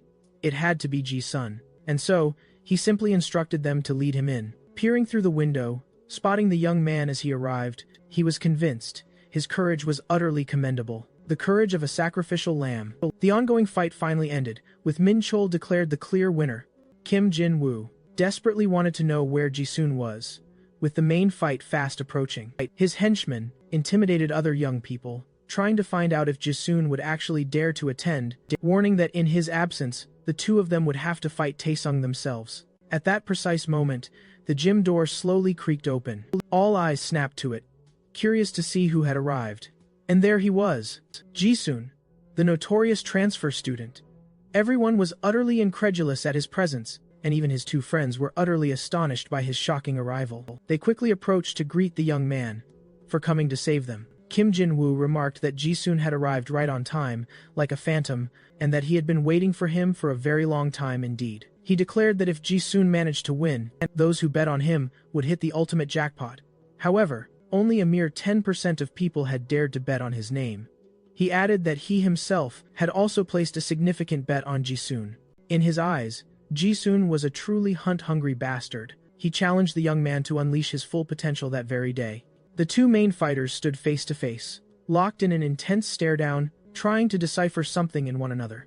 The young man, Tae-sung, slowly took off his headphones, asking, "So, you're Jisun, the transfer student?" He tossed his headphones to someone in the audience and commanded them to play Times That Time song. He ripped off his shirt, muscles flexing, and declared, "It's showtime." The two then perfectly positioned themselves, absolutely ready for the inevitable clash. The brawl ignited instantly, with Jason flawlessly evading every single strike. He then landed a powerful punch, but his opponent managed to block it. They relentlessly tested each other's skill and endurance, but amidst the flying punches and kicks, only Tae-sun was taking the hits. After just a few rapid exchanges, he quickly realized that among all the formidable opponents he had faced, until now, Jison's skill was on a completely different level. The atmosphere that day was chilling, but he absolutely refused to let himself be intimidated. The very instant that thought crossed his mind, a swift punch landed squarely on his face. Jisun brilliantly exploited the briefest of openings as Tae-sung momentarily dropped his guard. The relentless fighter didn't slow down for a second, pummeling his opponent with a flurry of relentless blows, giving him absolutely no chance to retaliate. Jisun's two friends cheered wildly with every blow he landed. Tae-sung was getting absolutely enraged because the young man's expression remained unchanged. He was literally becoming Jason's punching bag. The teacher, watching intently through the arena cameras, wondered what was wrong with the boy he had placed all his bets on. The crowd began to grow restless. Annoyed that Lee Tae-sung wasn't attacking, they loudly demanded to turn up the music volume, hoping the boy would get more motivated. Then, in unison, they started shouting the young man's name. The music and the crowd's thunderous shouts began to motivate him. Meanwhile, Jizan suddenly found that particular voice peculiarly familiar. This unexpected distraction caused him to receive his very first blows. The audience, in turn, feeling invigorated themselves, wondered what this captivating song was. One young man replied to another that it was Ila Khan, a hugely popular girl group at the time. Giselle then recalled a girl who had once told him that when her group debuted, he would surely become a pop star's boyfriend. In the past, the girl had questioned him intently about his feelings regarding that situation. She confidently assured him that the producers would guarantee her debut, provided she meticulously maintained the terms of the contract. She was eager to know if she could truly meet that important condition. Meanwhile, his friends had unexpectedly invited Tim out. He then reassured her, saying that regardless of her choice, for him, it would always be the absolute right answer. The girl, immensely pleased with his words, profusely thanked him, stating, "You are the only person I can truly trust, my true sanctuary." Suddenly, the audience's roaring shouts yanked him back to the brutal reality of the fight. Due to his sudden inattention, he began to take a brutal flurry of blows. His friends, now utterly apprehensive, wondered about the mysterious reason for his sudden, shocking lethargy. Tae-sung, in turn, began to gravely underestimate Jason, thinking that his opponent had only been excessively cautious up till now. Up until that moment, Tae-sung was absolutely brimming with confidence, certain of his victory. Meanwhile, the roaring audience euphorically chanted his name without end. But then, the music, blasting from the radio, made Jason completely lose his grip on the fight. He was relentlessly pushed back, and his friends had no idea how to step in. Quickly, they realized that the blaring music was likely the root of his distraction, and rushed to the source, demanding they turn down the volume. The boy, however, rudely shot back, "Mind your own business, Sung." Min then retorted that Jisan couldn't focus because of the noise. In response, they scoffed and mocked him, claiming the quiet one simply lacked the strength to win. At that very moment, Gogumon grabbed the speaker and bolted. And though they tried to stop him, he still managed to silence the music. Inside the protagonist's mind, scenes from the past began to parade. The girl had broken up with him, declaring, "I no longer wish to be involved," she announced. "From this moment on, we will no longer see each other." Claiming to be utterly fed up with the whole situation, she turned her back and walked away, leaving him calling out to her, desperately screaming her name, until security guards restrained him and forcibly removed him from the premises. But while Jisun was lost in his memories, Taesung continued to land devastating blows. Victory seemed utterly imminent. He only needed a few more strikes to completely finish the fight. And so he did, hammering Jisun with even more blows. Jisun crumpled to his knees on the ground, still haunted by the image of the girl in his mind. Just as Taesung prepared for the final, decisive blow, aiming to end the match, all the spectators believed the fight had definitively come to an end. However, upon sensing that imminent kick, Jisun dodged with startling agility. His mind seemed to have completely reconfigured itself, and he fully re-energized his body. He furiously charged at his opponent, and landed a devastating punch squarely to Taesung's face, which sent him forcefully crashing to the ground. The crowd was absolutely shocked by such force. Jisun didn't stop. He kicked his opponent's face again, and the rival spat blood. Desperate, utterly bewildered by what was happening, Kim Jin-woo had already realized the outcome of the fight was irrevocably sealed. Jisun's fans erupted in cheers, while the rest of the audience fell into stunned silence. Taesung was completely disoriented, as he had been dominating the match mere seconds earlier. But now he was being kicked as if he meant absolutely nothing. Jisun displayed a terrifying gaze and aura. Lying on the ground, his opponent pleaded for him to stop.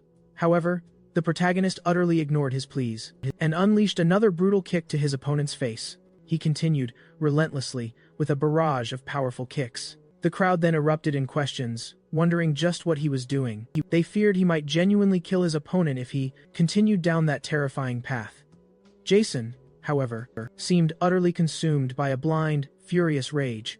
Onlookers questioned Kim Jin-woo, asking if Jisun wouldn't end up killing his opponent, should he continue with such terrifying intensity. Yet, instead of showing a shred of concern, he seemed utterly pleased by the young man's raw bloodlust. He rejoiced, imagining Jisun as a surefire box office sensation, and pondered who the perfect next opponent would be to craft an even more thrilling, brutal match. His friends, recognizing the danger, then desperately intervened in the fight, restraining him and stating, unequivocally, that he had already won. Taesung's professor was absolutely furious, witnessing his favorite's shocking defeat. However, for the calculating Kim Jin-woo, what truly mattered was solely who brought him the most immense profits, and he believed Jason could be his powerful new ally in that very regard.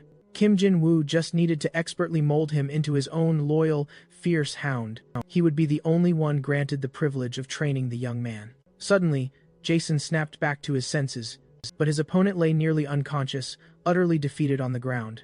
Kim Jin-woo congratulated him on the resounding victory, stating that his keen judgment had proven unequivocally correct. He told the boy to unleash that same insane, bloodthirsty look in the very next match as well. The substantial fight money would be delivered directly through his agent.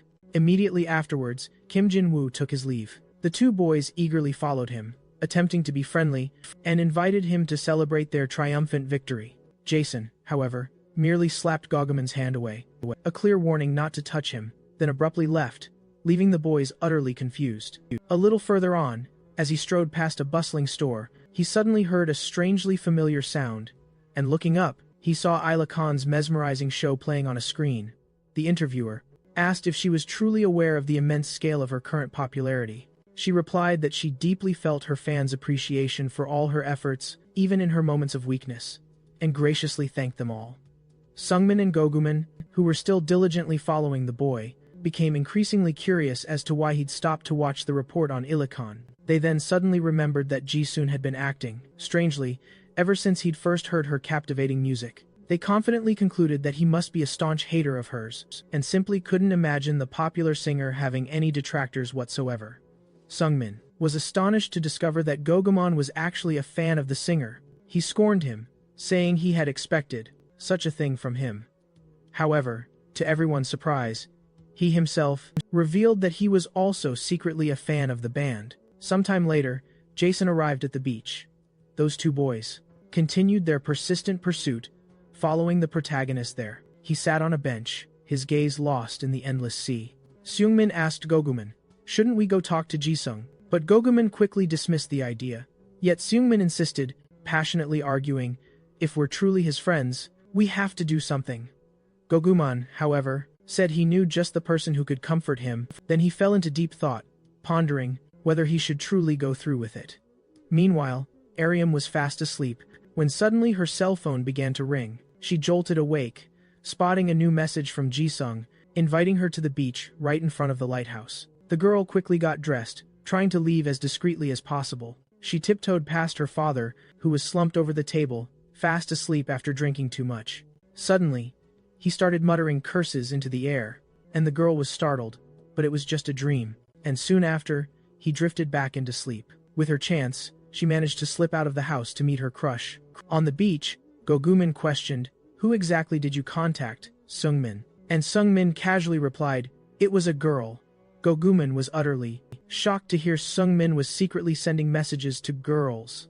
Seungmin quickly explained that, in reality, Ariam had no idea he was the one sending the messages, as it was the very phone she had given to Jisung, hoping to communicate with him through that device. However, when he had taken the cell phone, he couldn't resist replying to some messages, pretending to be Jisung. And deep down, he knew he should return the device, but he just couldn't.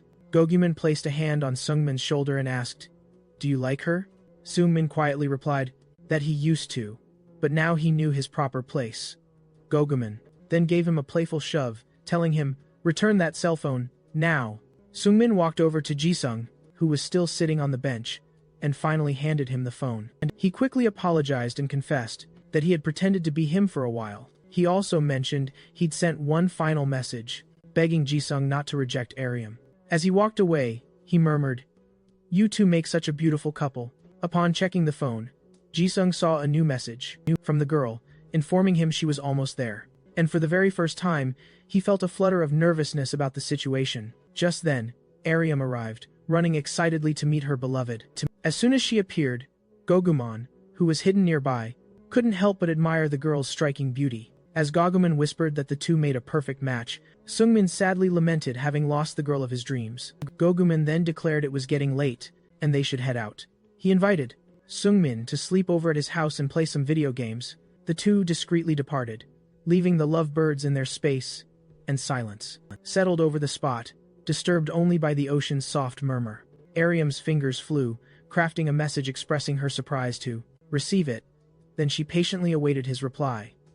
Jason soon responded, simply saying he was thinking of her. Ariam tried to spark a conversation, mentioning the soothing sound of the waves, but he only replied with a single, unreadable emoji. The girl then ventured, asking if he came to this spot often, to which he revealed it was his very first time. Jason then shifted gears, asking what time she usually went to sleep. Ariam replied, 10 o'clock, adding that in fact, she had already been sound asleep when his message arrived. He then stood, announcing he'd accompany her home, but the girl instantly grabbed his arm, and firmly said she didn't want to go home. He didn't retort or disagree, he simply acceded to her unexpected request. He then made his way to the nearby soda machine to grab a refreshing drink for both of them. She offered her sincere thanks for his unexpected kindness, and he then gently probed her reluctance to leave. The girl confessed that her own home felt like a suffocating prison. She then added that his message today had caught her completely off guard, recalling that his previous message had simply been good night. That earlier message, too, had completely caught her off guard, appearing out of the blue. Jason subtly checked his phone, confirming a goodnight message indeed existed from the day before. However, the sender was Sung Min, a crucial fact Jason wisely chose not to mention. The girl continued her explanation, confiding that she was enduring an incredibly difficult time that day, but that message had felt like a small, comforting word of encouragement, a silent urging to simply hang in there. She felt profoundly grateful in that moment. With renewed resolve, she then decided to ask the boy a question, wondering why he wasn't speaking. He, in turn, began to ponder the reasons, immersed in a flood of memories. His ex-girlfriend, in his memory, seemed to have abandoned him as security guards, forcefully prevented his passage, threatening him with arrest. Suddenly, the girl ran back, embracing him with all her might.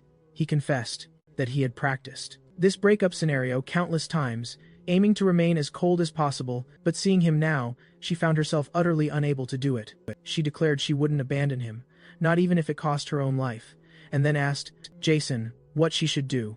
He, in turn, assured her that no matter what happened, he would always, unequivocally, be by her side, begging her not to cry, because everything would ultimately be all right. High atop the building, overseeing the city, sat Go Bong-san. He was, of course, the CEO of Bongsan Entertainment. He watched the two, who now seemed to be snapping back to reality. He then replied to Ariam, explaining that a person's words possessed the profound power to penetrate the soul and paralyze everything. Somewhat reflective, she found his words incredibly philosophical and commented. She honestly had no idea what was going on with him, but figured his reasons were far more complex than her own. The boy then asked the reason for her reluctance to speak. Calmly, she replied that it was simple. Her words, she felt, were as dirty as her father's. She realized that her father's way of speaking had become a part of her, and acknowledged that it was a stupid reason. Jason invited her to walk along the beach. As was to be expected, on a Saturday night, the area was quite busy. As they passed a bar, an argument suddenly erupted. Inside, a group of individuals began to provoke a younger guy, criticizing him for drinking there. Confidently, the boy replied that he could drink, as he looked older for his age. The young man's arrogance irritated everyone. It was Kang Du-il, the gang leader who wanted to recruit Jisung, and he was there, expressing his desire to just drink in peace. One of the provocateurs then asked about Du-il's lackeys and why he was alone. The boy retorted that he preferred to let the kids rest during the holidays, and that it was easier for him that way. The individual told him to leave, warning that if he didn't, he would face the consequences. Tauntingly, Du-il asked if the seniors from Daisy, Ohio had bullied him to harbor so much hatred. They called him petty for being stuck in his ideas. One of them then knocked everything off the table, showing a strong desire to assault him.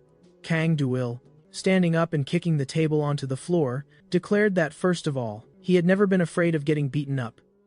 Everyone, inside and in the street, realized that a fight was imminent. The one-on-four fist fight then began. Kang Du-il seemed to be playing a fighting game with children, until, in the middle of his moves, his gaze met Giselle's blue hair.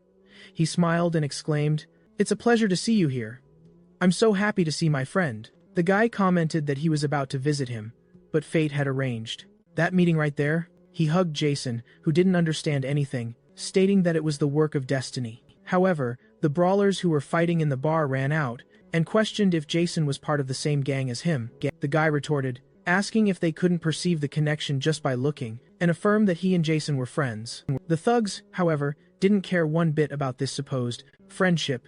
Immediately, Jason positioned Arian behind him to protect her. The group attacked with hatred. Yelling furious threats, they swore to take down those punks.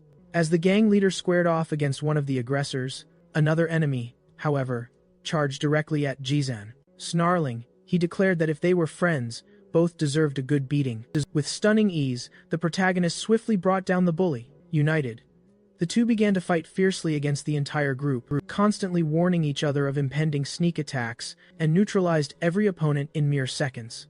Observing the chaotic scene, Ariam found herself reflecting that Jason seemed to stand atop a towering, unreachable wall.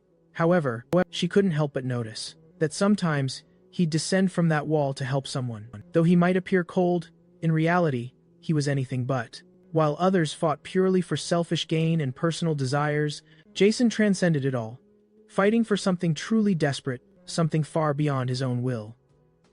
Suddenly, one of the men pulled out a gleaming knife and crept up behind the unsuspecting boy. Before Jason could even notice, the attacker was close enough to strike. The girl screamed desperately, trying to warn him of the danger, and his fighting partner, too, yelled for him to duck. Jason reacted instantly, deftly dodging the incoming attack.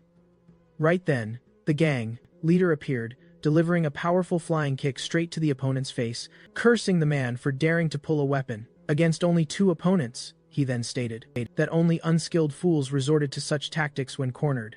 Together, they utterly demolished everyone who dared to face them. The guy then asked Jason if they didn't make an incredible duo, considering how perfectly they'd taken down everyone. Jason, however, turned to Ariam, seeing her eyes welling up with tears. The guy chuckled, asking if Jason was scared, claiming it was nothing. In response, the protagonist landed a swift punch directly to his face. Confused, he yelled, "What the hell is happening?" Without uttering a single word, Jason punched him in the stomach again, sending him sprawling to the ground. The guy then confessed he'd orchestrated the entire brawl just to see Jason fight for real.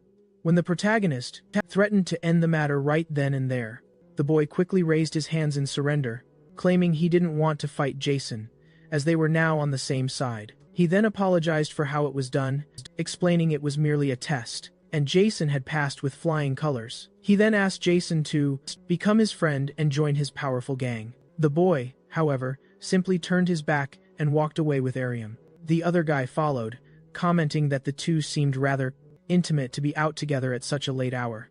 He then declared he was satisfied, feeling he had played a significant role in the night's events. He stated that since he now owed Jason for the help, he would show them a safe place to rest, instead of leaving them to wander aimlessly. The two seemed hesitant, but ultimately ended up accepting. Our hero whisked them away to a unique comic book library, immediately summoning the attendant.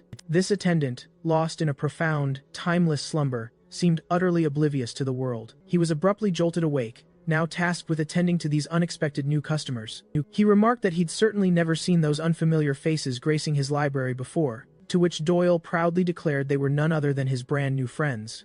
The attendant shrewdly observed that Doyle's type of friend seemed to have drastically changed, especially since these new companions were, shall we say, quite visually appealing. He warmly invited them to settle in anywhere they pleased, even offering some complimentary extra time on the house. While Doyle was busy taking care of their registration formalities, the scene abruptly shifted gears, bringing us back to Arium's house. The girl's father suddenly stirred from his deep, peaceful slumber.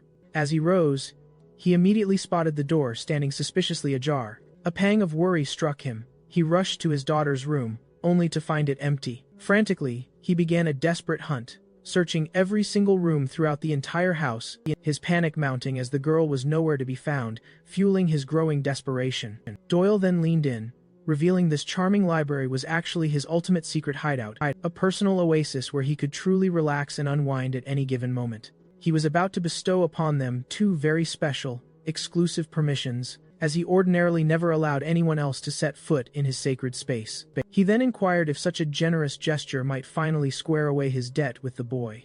He encouraged them to fully relax and dive into a manhwa, then promptly bid them farewell, declaring he was off to indulge in a well-deserved nap. He curled up in a quiet corner and, almost instantly, peacefully drifted off to sleep. Jizan reached for his phone, gently asking Arium if she was feeling scared at all. Arium simply shook her head, reassuring him with a soft no. She confessed she felt calm now, then brightly suggested if he'd like to read a manhwa together. He eagerly agreed, and together they carefully chose a captivating work to dive into. Soon, after a few pages and a touch of bashfulness from the girl, they became utterly immersed, continuing their quiet reading for a considerable while. That is, until the vigilant library attendant eventually materialized beside them, generously presenting them with complimentary drinks on the house, and voicing his astonishment, genuinely surprised that Doyle had managed to acquire friends of their caliber. He confessed that Doyle, in truth, didn't really have any true times friends, only an endless parade of young people constantly entangled in brawls and fights. As he extended the refreshing beverages, both of them noticed, with a jolt, that the attendant was missing parts of two fingers. He caught their surprised gaze, noticing their slight recoil. He shrugged, casually stating he was completely used to it by now, and that it no longer bothered him in the slightest, though initially, it had truly been a horrific experience. He went on to explain that Doyle, even now, still hadn't been able to fully accept the older man's devastating injury, revealing that Doyle, once an innocent and ordinary child, had begun to tragically stray from his path shortly after that fateful incident. He then profusely apologized for chattering on so much during their very first visit, and earnestly pleaded with them to please look after Doyle, as he truly was a promising young man. As the tranquil hours flew by, the girl eventually drifted off to sleep, her head gently resting against his shoulder. She peacefully slumbered until the sudden, piercing sound of her phone ringing jolted her awake. Flinching from the abrupt noise, she woke up, blushing deeply with a rush of embarrassment. Suddenly aware she was leaning against Jason, her heart skipped a beat.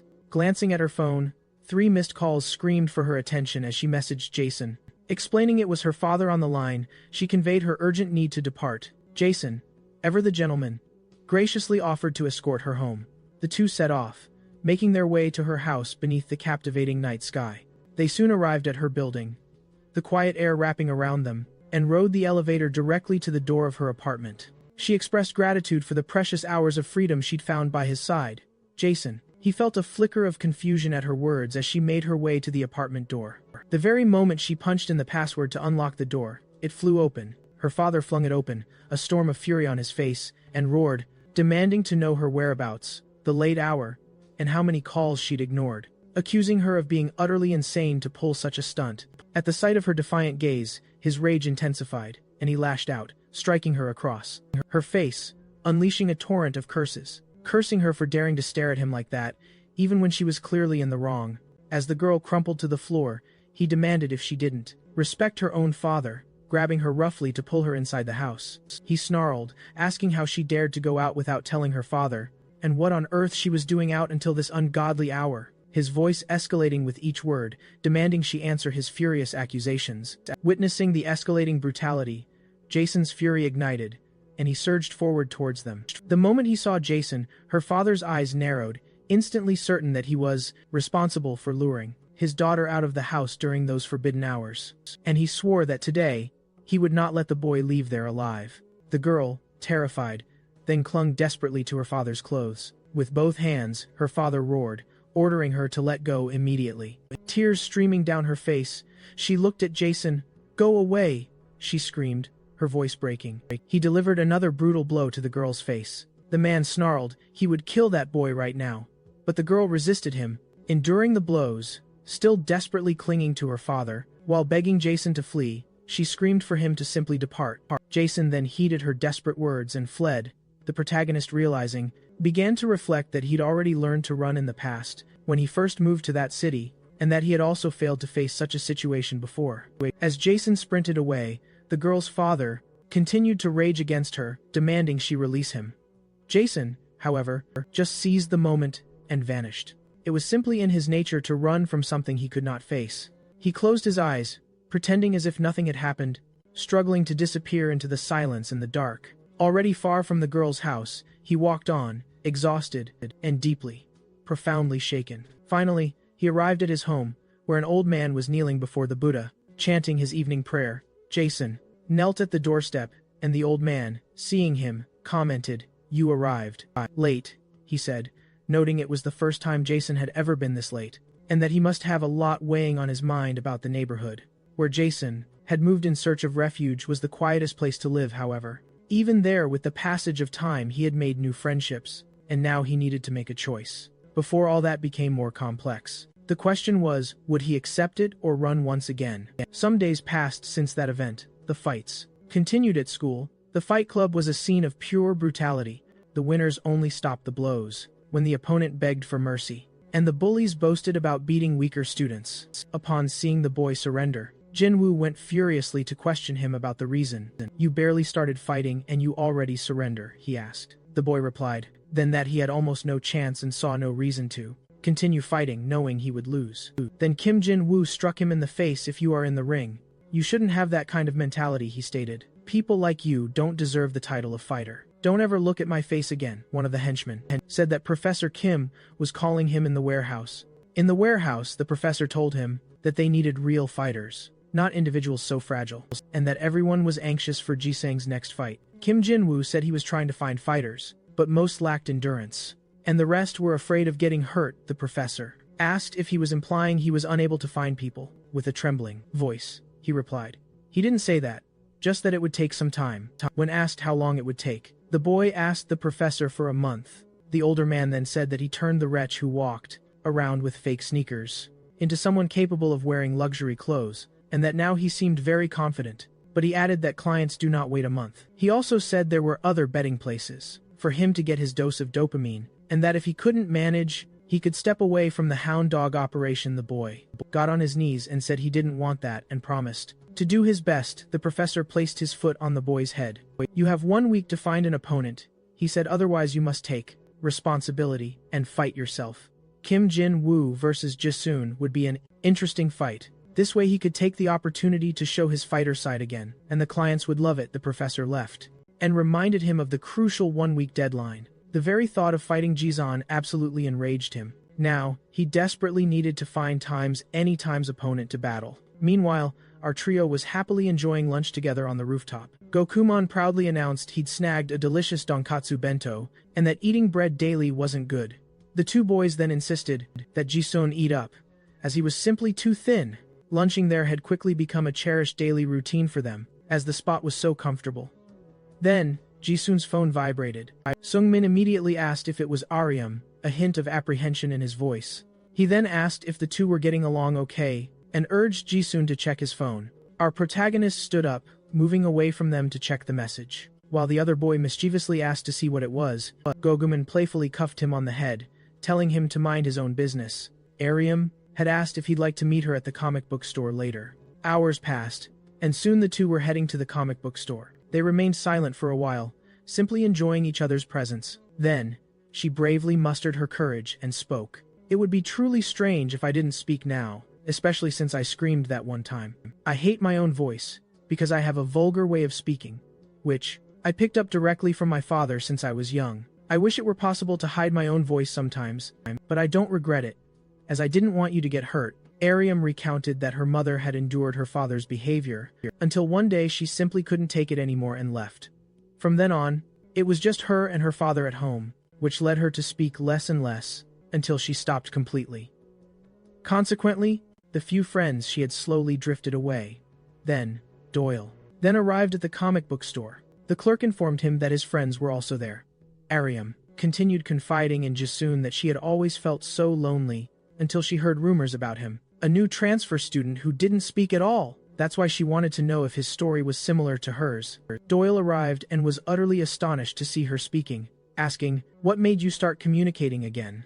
Somewhat embarrassed, she explained, "I was in a situation where I had no choice but to break my silence." He then wanted to know what that situation was. Smiling, he stated, "Regardless of the circumstance, I truly appreciate the possibility of communicating more freely." He genuinely congratulated her on speaking again. Silence hung in the air again, until Doyle finally asked about Jisun. However, he quickly dismissed it, brightly suggesting, "Since we're all here, we could have dinner together." He invited the clerk to join them, reasoning there were no customers. "Just lower the blinds, then you're dismissed." As the others headed out for dinner, Kim Jin-woo was absolutely fuming. The thought of battling Jason consumed his every waking moment. The burly boy scoffed. "Only 1 week to prepare? That's an absolutely savage deadline." Kim, absolutely livid, shot back. "You mean to tell me none of you know a single bully we could fight?" "I don't know a soul," his friend confessed. "And imagine the disgrace of losing to that transfer kid," the burly friend then revealed. "However, I've got one, and only one person who comes to mind. He's a notorious bully who ditched high school to become a full-fledged gangster. Listen closely," he warned. "Anyone who even brushes times up against this guy is asking for a world of pain." Hold on. Wouldn't that be a times slight, times exaggeration? You want to bring a times bona fide times gangster into times this times mess? The other boy looked stunned. "Just who times are times you talking about?" Kim Jin-woo demanded. Across town, a desperate man was being fiercely confronted by a relentless loan shark due to a 2-month debt. His silent disappearance, without so much as a peep, was being read as a cowardly attempt to evade his creditors. The man, tears streaming, pleaded that he was genuinely striving to clear his debt. But then, a glint of scissors held menacingly. The loan shark's stare alone debunked the man's claims. "Are you honestly trying to clear your slate? Because last we checked, we found you gambling in a casino before bringing you here." With a gasp, the desperate man insisted, "I went to that casino precisely to win the money. With just one lucky jackpot, I could settle every single penny of what I owe. My ancestors appeared to me in a dream, and I'm convinced something enormous is on the verge of happening for me," he declared wildly. Without a word, the loan shark seized the debtor's hand, his other clutching the sharp scissors. Then, he began to apply pressure to a finger. Overwhelmed by sheer terror, the man's pleas echoed through the room, desperate for an extension on his loan. The loan shark scoffed. "You expect more time? You couldn't even manage to pay when you were employed. You never bothered to pay a cent, and now you think gambling is your solution? Do I look like an absolute imbecile to you, standing here?" he bellowed. The henchman, who had the man's hand firmly in his grasp, simply stated, "This might just pinch a little, but relax. I'm an absolute artist when it comes to this sort of thing," promising a clean, precise, and virtually painless severance. The man wailed, pleading for mercy, for forgiveness, but his pleas fell on deaf ears, and with a sickening crunch, one of his fingers was cleanly sliced off. With the deed done, the henchman calmly declared, "Understand this. What just transpired is going to be crucial. You've got precisely 1 hour to produce the cash.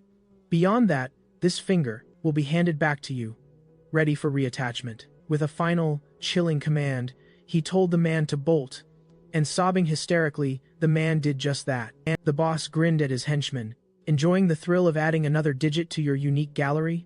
The henchman simply shrugged. Honestly, this specific type of low-grade finger isn't really my preference. Still, I must confess, it's been ages since I've experienced such a rush. And just like that, the identity of the man the burly friend had envisioned for the fight was revealed. Zhang Gitai, the infamous Sunbei, known for severing the finger of a fellow student, a guitar player in the school band, from their own time's classroom. His friend, utterly speechless, finally managed. This guy? He's beyond insane already, he then elaborated, his voice trembling. After that unthinkable incident, he served time in juvie, only to emerge as a full-blown gangster after his release.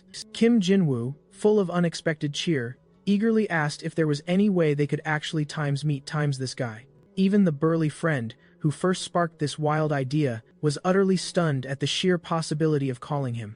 Meanwhile, the other boy was absolutely buzzing with excitement for a potential showdown between their Sunbei, the newly minted gangster, and the seemingly invincible transfer student.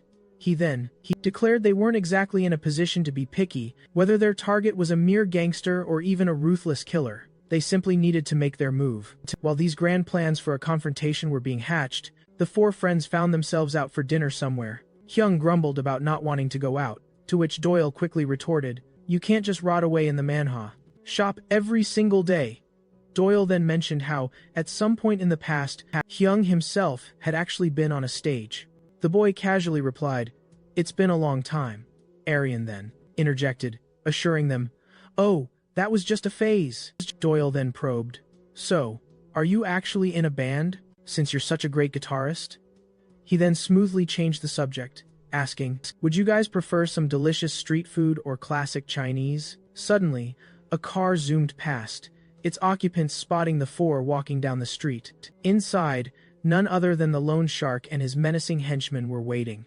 The loan shark then asked the driver to stop for a bit, claiming he had some friends he wanted to greet nearby. Getting out of the car nearby, he, with a dismissive warning that he'd be right back, then immediately started yelling, calling out for Hyung. As he stalked closer, he sneered, "When I first saw you, I wasn't entirely sure, but now, I confirm it's definitely you." As the man continued to drone on about the past, the boy, seeing him, grew increasingly desperate, almost coiling in on himself until he suddenly bumped into Doyle, who instinctively held him, trying to grasp the sudden, tense situation. The gangster then mockingly asked, "Have you seen a ghost or something, to be so utterly terrified?" The man then sauntered closer to the two young men and commented with a smirk, "Oh, you two seem close. That's good to see." Suddenly, his tone shifted as he asked, "Why are you so paralyzed? I'm absolutely thrilled to see you," he went on, relentlessly, reminding them of the long, long time since their last encounter, then pressing, "Won't you even greet me?" An apologetic voice then broke through. "Excuse me, Gitai Sunbei." One of the young men quickly apologized, trying to explain that they were just on their way to grab a bite. In a noticeably dry tone, he then added, "If this conversation times continues, we'll certainly lose our appetite." Gitai remained silent for a chilling moment, a smile slowly spreading, before he took out his wallet and, with an overly generous gesture, offered to pay for their meal, justifying it with, "It's been a while, after all." He then casually slipped a wad of cash into the young man's pocket, instructing them, "Go eat some meat. Students usually don't have any money, do they?" Then, turning his gaze to Byung-gu, the other young man, Gitai commented slyly, "Our destinies certainly seem to cross paths quite frequently, don't they?" Reaching into his pocket, Gitai then declared, "I actually ran all the way here just to give you this." He then dramatically revealed, "I specifically acquired this item today, and in my humble opinion, you desperately needed it." All while, in the background, the other two young men quickly reacted to the unfolding scene. Byung-gu pulls away, forcefully breaking free from Gitai's grip. Gitai then, offering the object as a gift, instructs him. He tells him to rush it to the hospital and consult with the medical staff. He adds, they must demand the finger be reattached immediately, so he can shred on the guitar again. Speaking in an agitated tone, He fiercely orders the young man to declare that this is his ultimate dream. The other friends simply watch the entire disturbing scene unfold. The blue-haired young man looks away, sharply turning his face aside. The scene shifts, revealing him with his back turned later that very night. Someone calls out to him, uttering the distinct name, Jiban. The man then smoothly asks if he's settled into the neighborhood yet, observing, quite apparently, that he hasn't adjusted. He then advises him to be truly grateful for those who approach him, as making friends won't exactly be an easy feat. Continuing, he states that these rare people have bravely crossed the great wall of his silence and assures him that they will, without a doubt, become incredibly precious individuals on his solitary journey. That night, the young man's expression shifts drastically. Returning to the present, he violently grabs Gitai's wrist. Gitai, startled, spins his body, instantly turning to face him. The young man, unwavering, stares back at him with an icy coldness. Gitai angrily questions, "Who's the damn fool here who doesn't know how to read the room?" Immediately, Jiban lunges, attempting to grab hold of Gitai, who, in a flash, grabs the young man's wrist and questions his sheer audacity in being so incredibly arrogant. Holding the young man's hand, Gitai sardonically comments that at least his fingers are beautiful. He then warns him, his voice dangerously impassive, that if he dares to intervene again, he might lose his very own fingers. Releasing the young man's hand, he harshly asks if he was understood. The young man instinctively backs away. He takes a step back, as Gitai insults him with the crude expression, "Son of a bitch." He then sharply questions if the young man is truly looking for a fight, calling him an arrogant bastard. A car horn blares loudly in the background, making him glance briefly at the street. Turning to Byung-gu, who has collapsed to the ground, he asks what life without dreams is like. With a mocking laugh, Gitai faces the group and wishes them a good meal. Walking nonchalantly, he leaves, strolling down the street. On his knees, Byung-gu utterly collapses to the ground. His friend rushes to him, shouting, "Byung-gu Hyung!" Lying on the ground, Byung-gu weakly asks if the others are okay. The group quickly approaches, surrounding him. Getting up, he attempts to assure them that all of that terrible incident is now in the past.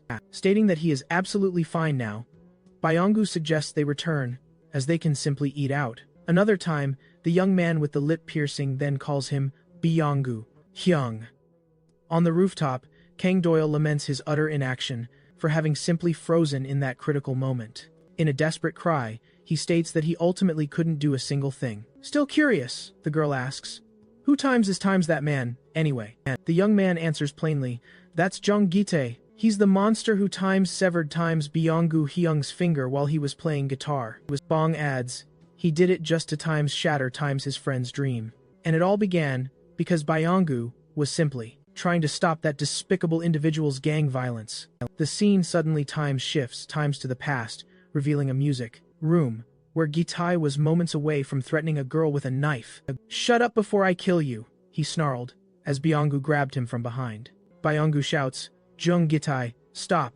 But Gitai violently struggles to break free. Ignoring Byung-gu's frantic pleas, Gitai then lunges, attacking him with the knife. Byung-gu quickly raises his hands to his face, desperately trying to block the blow. Gitai spins, turning, and then demands to know why on Earth he interfered, shouting incessantly, "Why are you so meddlesome asterisk?" He roars, then he sneers. "Don't think you're so superior just because you play guitar." Staring firmly back, Byung-gu declares, "Jong Gitai, you don't deserve to be here," he explains. "This is a place where dreams flourish asterisk, and you, Gitai, are someone who destroys them." He continues, "Someone who treads on others for selfish desires, like you, doesn't deserve a dream." Confused and utterly irritated, Gitai snarls, "What kind of nonsense are you spouting?" Raising the knife, he vehemently dismisses the very idea of a dream. Turning to the students gathered at the door, he roars asterisk, "What are you looking at?" Persisting in his shouts, he orders them to leave asterisk. Threatening everyone, he declares, "I'll cut you all into pieces asterisk."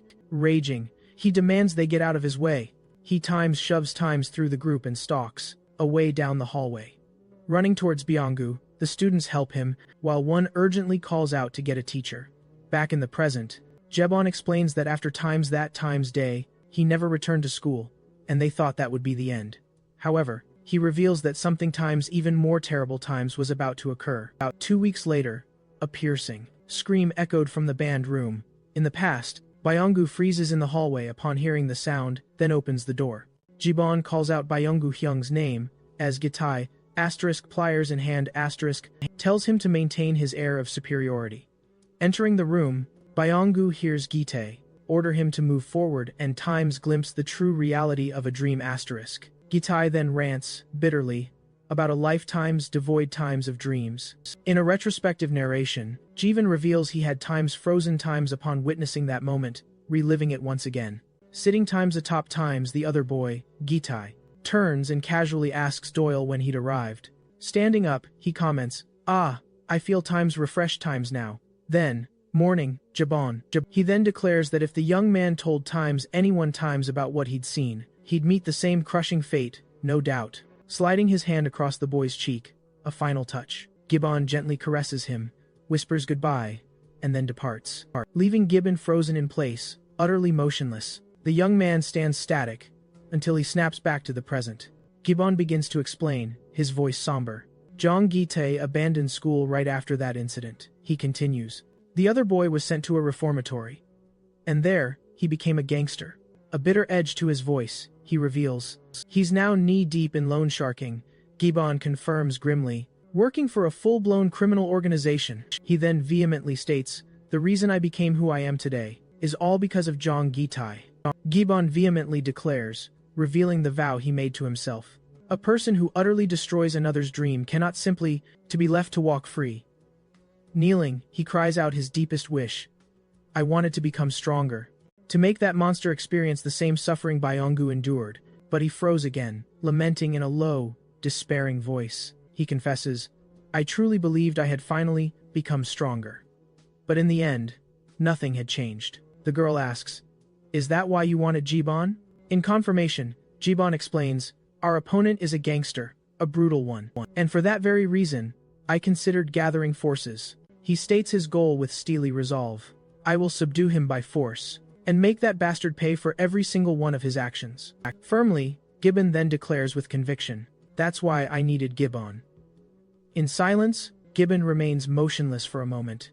Later, he walks down the street, the girl by his side. She comments, I understand the circumstances, truly, but I must warn you, we're dealing with a gangster here. She then asks, her voice laced with concern, wouldn't revenge against him be far too dangerous? A specific part of Doyle's story had deeply touched him. The potent idea that a person who relentlessly destroys another's dream should never be left free. Walking without diverting his determined gaze, Gibbon concludes, this isn't personal revenge, this is justice. In another moment elsewhere, a girl reminds Yena, your birthday is coming up soon. Another classmate asks, did you remember the date, Yena? So, are you throwing a party? Where will it be? She excitedly asks. She then eagerly wants to know, and will Yena invite Jibon too?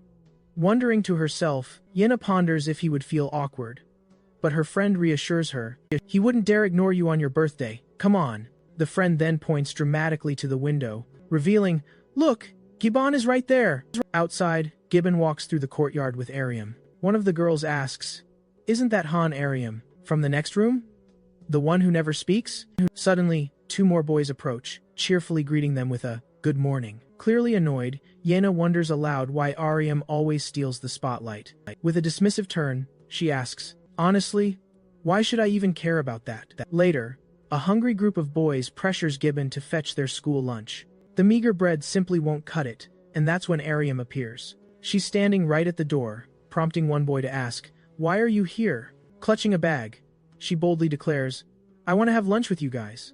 Gibbon shoots her a look, but one of the boys quickly replies, of course you can. Then, staring intently, he asks, did you just speak? Completely surprised, he blurts out, what just happened? Soon, the boys are absolutely awestruck, admiring the delicious-looking packed lunch. Wondering, did you make all of this yourself? Ariam generously offers them some food, which they eagerly snatch up. From afar, Yena watches the three of them.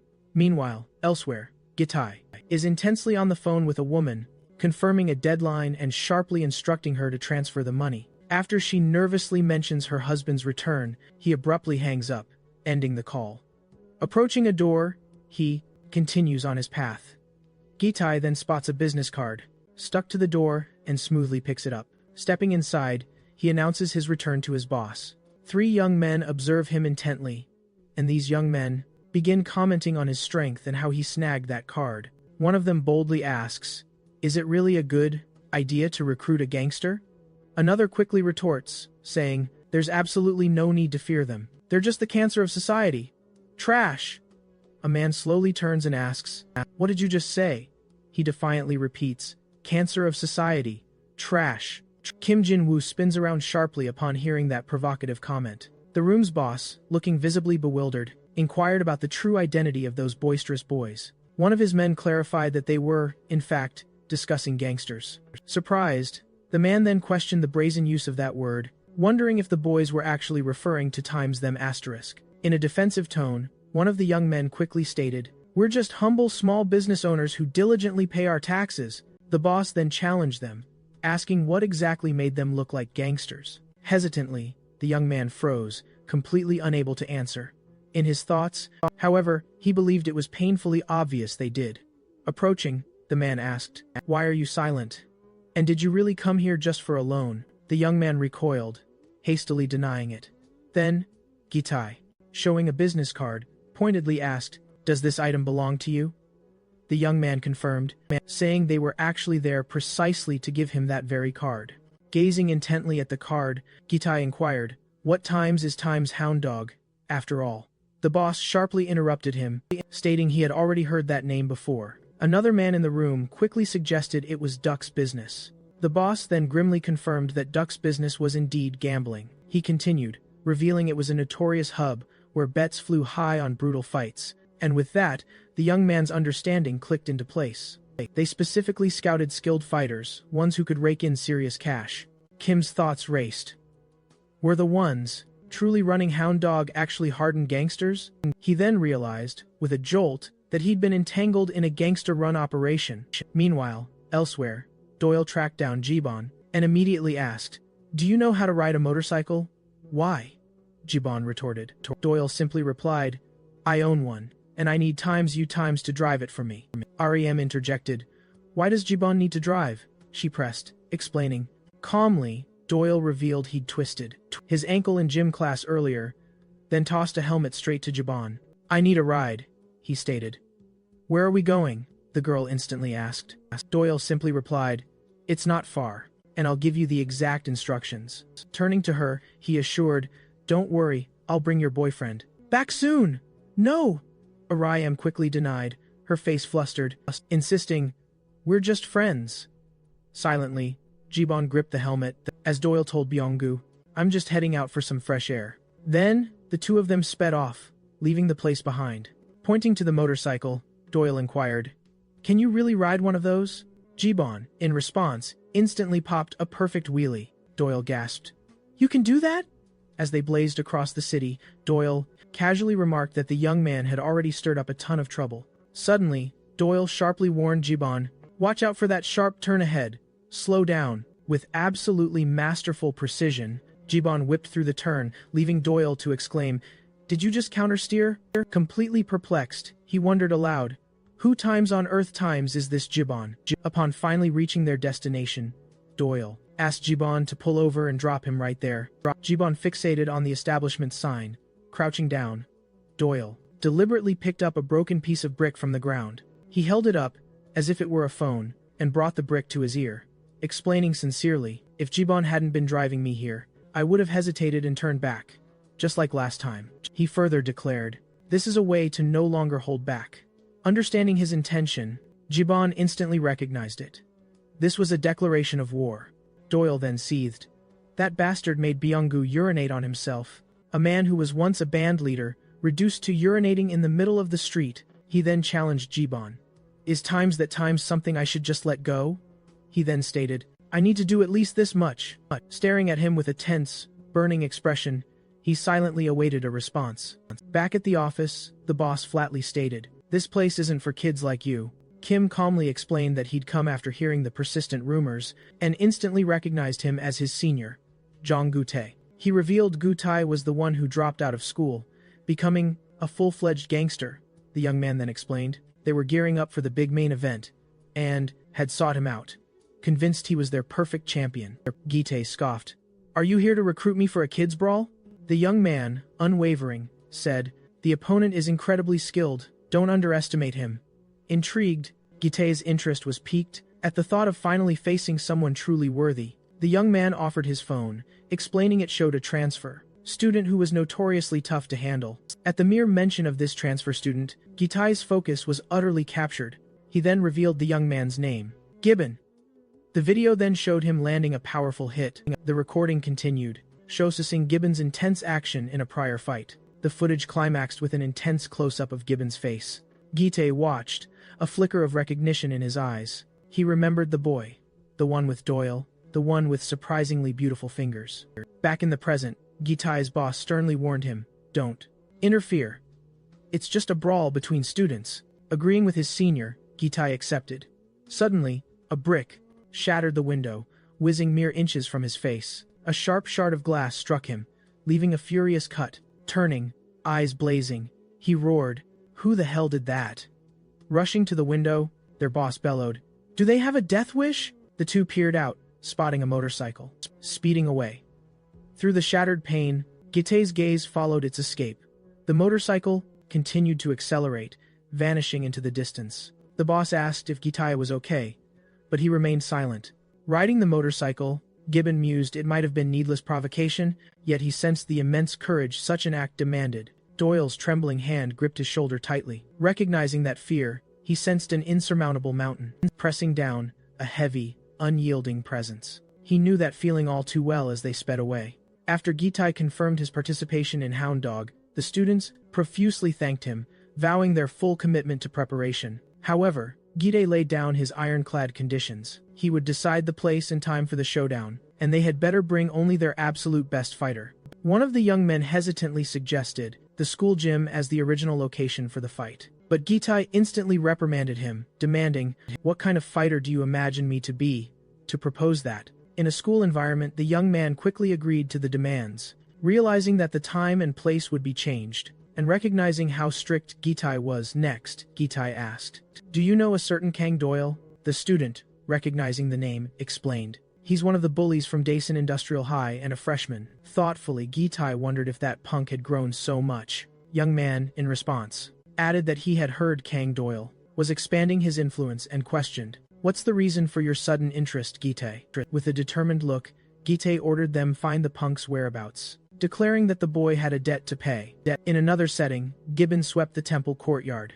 Interrupting his sweeping for a moment, he greeted his master. The master, receiving the greeting, welcomed the visitors. Have you come for prayers? To which Sangmen confirmed, yes, Sangmen explained. My mother mentioned it was the first day of the month, and that it had been a while since our last visit, and she instructed me to pray at the temple. I agree, that's an excellent initiative, the master said, surprised. Sangmen questioned Jibon's presence there, and asked, are you living here? Sitting down, Sangmen commented, I thought Jibon lived in the dormitory.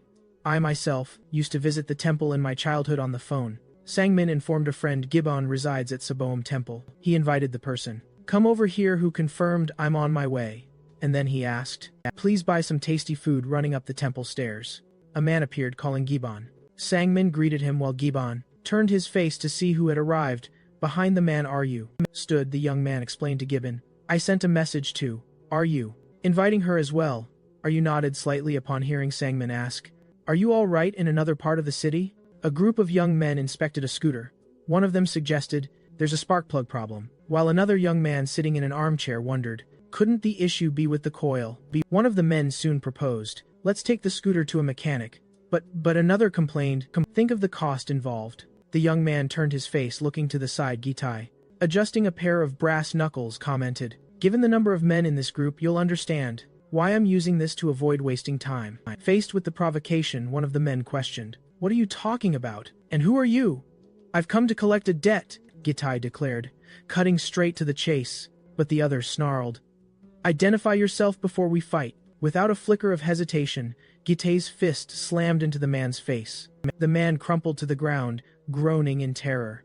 Another group member questioned his identity, but Gite didn't answer. Instead, He landed another brutal punch squarely on the young man's face, and the man collapsed just moments later. Only one foe remained standing, the last of the group. Noticing the brass knuckles, he dryly remarked, "The effect is devastating, Gite." Gite, shifting his gaze to the sole survivor, asserted, "This guy would be perfect for some practice as a punching bag." The young man, seething at being called a piece of trash by Gite, threatened to finish him off with a chilling promise. Gite merely smiled. "These bastards still haven't grasped it, have they?" Roaring for Gite to shut up, the man lunged forward to attack, yelling, "A guy like him only needs one hit." The man threw a wild punch, but Gite effortlessly dodged it. Seizing the critical opening, Gite's fist connected with his opponent's face, immediately, following up with another crushing blow, sending the man stumbling. As he reeled back, face bloodied, Gite smirked and provocatively invited, "Come on, try to hit me!" The man, realizing the sheer difficulty, accepted the daunting challenge, taking a firm stance. Gite told him, "Come at me." He declared he would show just how far a guy who boasted about his own size could truly go, and the man braced himself. Finally, Doyle reacted. Taking the initiative, he snatched a heavy metal pipe from the ground. Back at the scene, the man in the green tracksuit was already sprawled on the ground. Observing his defeated state, Gite coldly commented, "There isn't much to do if you're slow and only focus on defense." Doyle hoisted the pipe high above his head, bringing it down with brutal force, yelling in a furious roar, "Die!"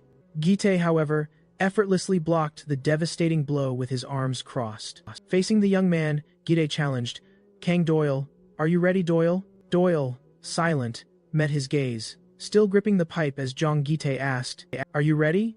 Then he bellowed Doyle's name. Challenging his very audacity, with visible effort, Kang Doyle confronted his aggressor, and Gite declared, "You're still the same trembling coward, as always." However, Doyle raised the pipe higher and snapped back, "Shut up, Jong Gite." Gite vowed that Doyle would never defeat him, not even in death, and then accused him, "You merely watched while Byunggu's finger was amputated." Doyle then cursed the entire situation. But Gite, unfazed by the insult, Gite harshly commanded him, "Kneel." Kang Doyle obeyed, as Gite coldly stated, "That is your rightful place." Soon after, Gite ordered Doyle to lift his head, then inquiring, "How dare you raise a pipe?" In that very instant, he brought it down on Doyle's head, a brutal punishment for daring to defy the veteran. He then commanded the young man to raise his head once more, before slamming a fist into his face. Taunting him as Worm Kang, Doyle crumpled to the ground. Jong Gite then sneered, "Beg for mercy." A defeated Kang Doyle bowed, surrendering to Jong Gite. Meanwhile, in a tranquil temple, worshippers knelt before a hallowed statue. On Aram, with gentle hands, served a nourishing meal to the group. One man remarked, "I've never seen you around here before," to which she replied, "It's our very first time." The man then invited them, "Please, return more often." Later, while washing dishes, Seungmin mused to Jibon, "Aram really seems to be enjoying this atmosphere." Meanwhile, one of the other boys, struggling with a heavy vase, grumbled about being the only one doing all the manual labor. A monk commended everyone's hard work, but Seungmin insisted, "I need to at least earn this meal." The monk then shared his intention to invite them more often, asking, "Please, rest before you leave." As night descended, one of them noted, "The day passed so quickly, and the rest really did us good." Two of the boys then asked Jibon, "Can we visit the temple occasionally to help out?" One of them confessed, "This place truly brings me peace," and Seungmin playfully quipped, "You look like a monk in training." Soon after, Seungmin himself wondered, "Should I pursue this vocation?" Suddenly, a shout of fire echoed, plunging everyone into confusion. Jibon and his friend quickly ran outside, desperately trying to pinpoint the source of the sudden noise. Outside, a monk was already extinguishing the flames, while someone speculated that the fire had ignited because of a carelessly discarded cigarette butt. A man lamented people's carelessness, and the monk comforted them, saying, "At least the fire was discovered in time." He then tried to calm them, but Seungmin admitted, "I was truly scared." One of the youths commented, "I almost lost 10 years of my life." And Seungmin reiterated, "This could have been a total disaster." At that very instant, Ji-ban noticed something utterly strange. A hound dog business card was firmly stuck to the door. One of the guys pointed at the card, stating, "That wasn't there before." At that very moment, Kang, Duil appeared, injured and desperate, in a startling vision. He was begging Jiban not to come to him. Kang Duil pleaded incessantly, insisting Jiban times not times approach him. Meanwhile, from inside a sleek car, a man in glasses asked his subordinate if he had already finished organizing the match. From the street, the young man confirmed he'd prepared both sides, mentioning the epic premise: gangster versus transfer student. From the back seat, the man in the car confirmed, and the gangster's name is Jong Gite, correct? Then, he simply asked for a lighter. The woman beside him piped up, noting that the gangster hailed from Decent Industrial Technical School as their car sped off into the distance. The man's curiosity piqued. He just had to know which gang the guy belonged to, getting the swift reply that he was affiliated with none other than the J-Octo Association. He murmured the name under his breath. The man repeated the association's name, letting it sink in, but then the young man on the street sharply interrupted him, declaring he knew the man was also under their formidable management. Continuing, the young man declared that Gita was itching to enter the match, practically overflowing with enthusiasm. Questioning the sudden turn of events, the man mused if the J-Octo Association was sending players just to boost the hype for the game. Soon after, he conceded there was absolutely no way to refuse, as this opportunity was simply too incredible to pass up. The young man was then commanded to loudly announce the match to everyone, and promote it as much as humanly possible. But he ended up blurting out, "Whose side times are times you on, boss?" which earned him the retort, "You idiot!" The man then scoffed, stating he obviously supported the mighty Jacto Association. The scene then smoothly shifted to the lush canopy of trees along a winding path. Jiban was already soaring through the forest, powering through the dense vegetation, maintaining an unwavering, steady pace. Upon reaching a stunning viewpoint, the boy stretched, delivering a powerful high kick, mentally and physically preparing himself. He vowed he would fight with every fiber of his being, no matter what came his way, his determination absolute. He declared he would become strong, enough so that no one else could ever threaten him again. However, his friends suddenly appeared shortly after, exclaiming that the monk had tipped them off that he would be right here. One of them cheerfully commented that the arduous climb was totally worth the effort, while the other, panting heavily from the steep ascent, practically begged for chocolate. Han Aryam, meanwhile, struggled to catch her breath.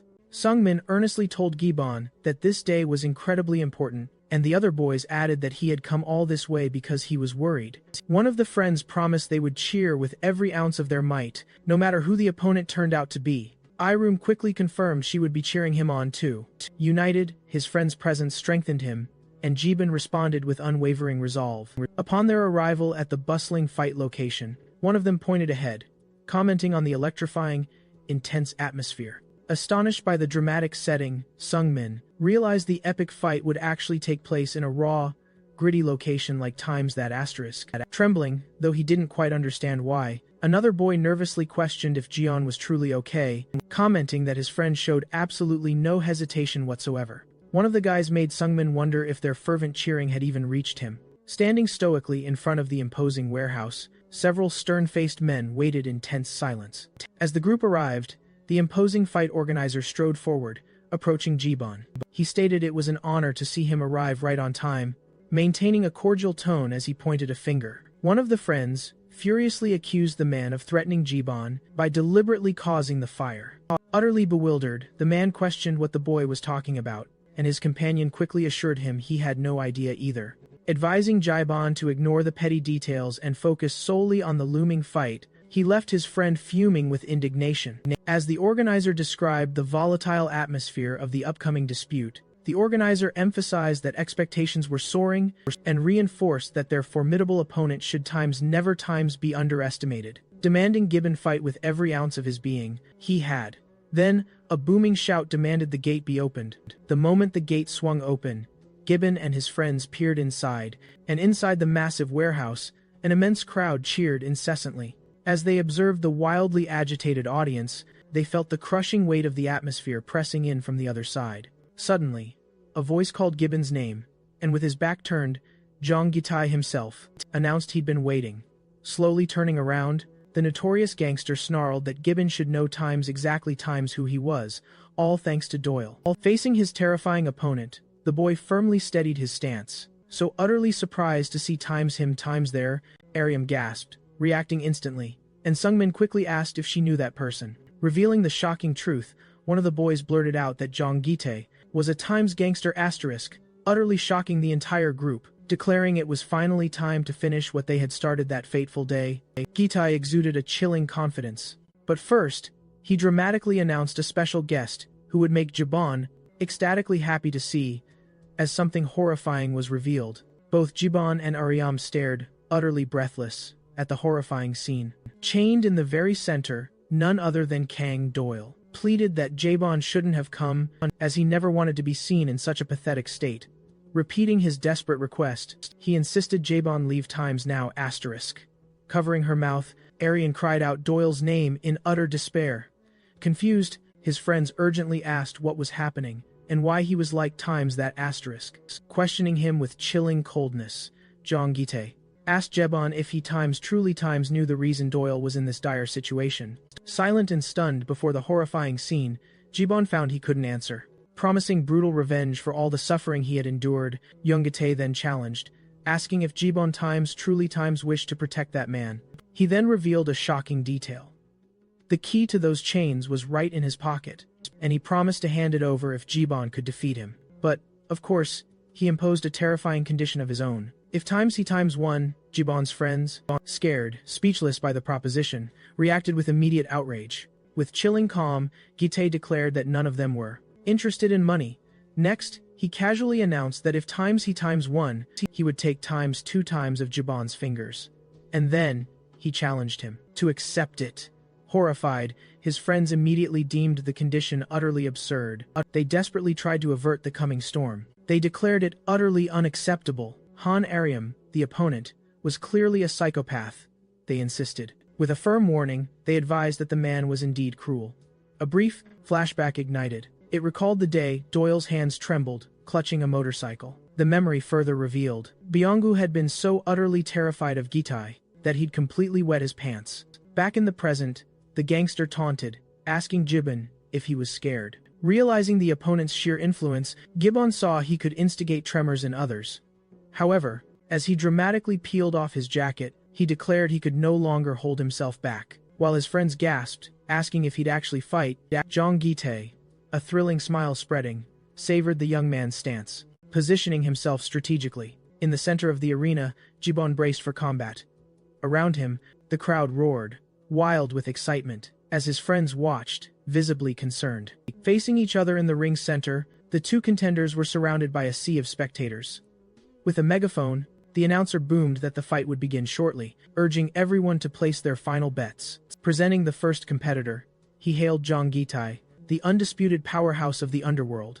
Next, he announced Ji-Bone, the transfer student who had daringly defeated the champion. Pumping the audience, he questioned who would emerge victorious, igniting the venue's atmosphere. A countdown began, and in the control room, a sharp-eyed man with glasses meticulously monitored every detail, observing over 2,000 live spectators. He commented on the sheer grandeur of the event, declaring the stage was perfectly set. He urged both fighters to go all out until blood was spilled. The match then exploded into action. Jong Gitai advanced without an ounce of hesitation, delivering a brutal knee strike to Gibbon's head, initiating the offense. However, the boy expertly blocked the subsequent attack and retaliated with a swift kick. He then strategically retreated, seeking space. The crowd continued to cheer fervently as Jong Gitai prepared his next advance, adjusting his stance for maximum impact. Defending himself from a furious flurry of punches, Gibbon followed each blow with intense focus. Although his speed and strength were clearly above average, he had never formally learned boxing or martial arts. As a typical street fighter, Gibbon was no easy opponent, thanks to his impressive physique. "Are you scared?" Jong Gitai bellowed in a furious rage. Advancing without a moment's hesitation, Gibbon delivered a direct, bone-jarring punch to his opponent's ribs. Feeling the solid impact, he realized the blow was clean and effective, reacting immediately. Jong Gitai landed a punch on Gibbon's face, but Gibbon just scoffed. "Is that all you've got?" He brazenly challenged Gitai to keep going, despite knowing his opponent's lightning-fast reactions. Gibbon's eyes darted, instinctively hunting for any opening. Even without refined technical skills, Gitai powered through obstacles with sheer, natural physical might, and Gibbon was struck repeatedly, yet he fiercely stood his ground. The determined boy delivered another kick to Gitai's face, Was times that times a massage? Zhang Gite taunted back, his voice dripping with mockery. Do you times really times think you can defeat me like that? He questioned, his sneer deepening. I'll show you times reality asterisk, Gite roared, lunging forward with a brutal attack. As Jiban was hit once more, Jiban felt his fury times intensify times instead of receding. Meanwhile, the crowd ceaselessly roared Zhang Gite's name. Who actually has the upper hand here? One of Jiban's friends anxiously asked. His guard is starting to fail, the other commented, meticulously continuing his analysis.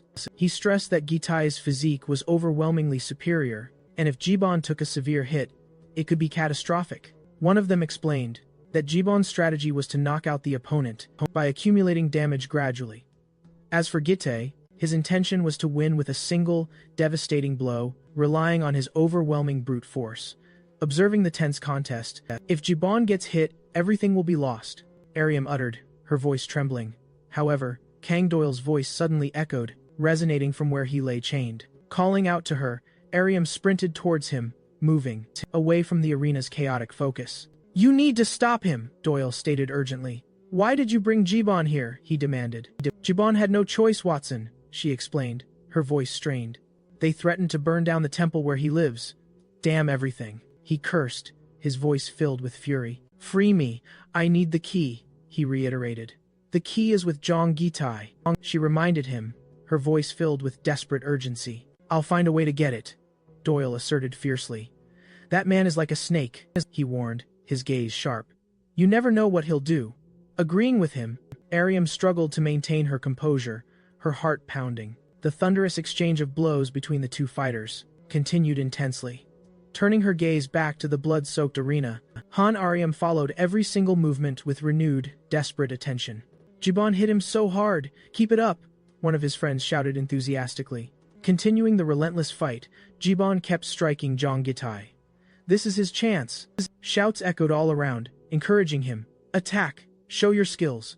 Hit harder, his friends ordered, pushing the boy forward as he advanced, against Zhang Gitai.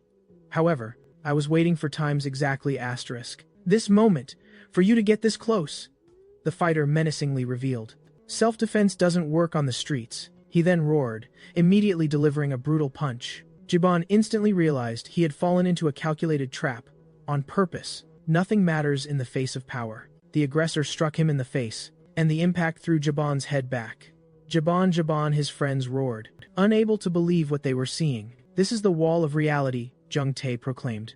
Continuing his attack, I've truly fought on the asphalt, he stated.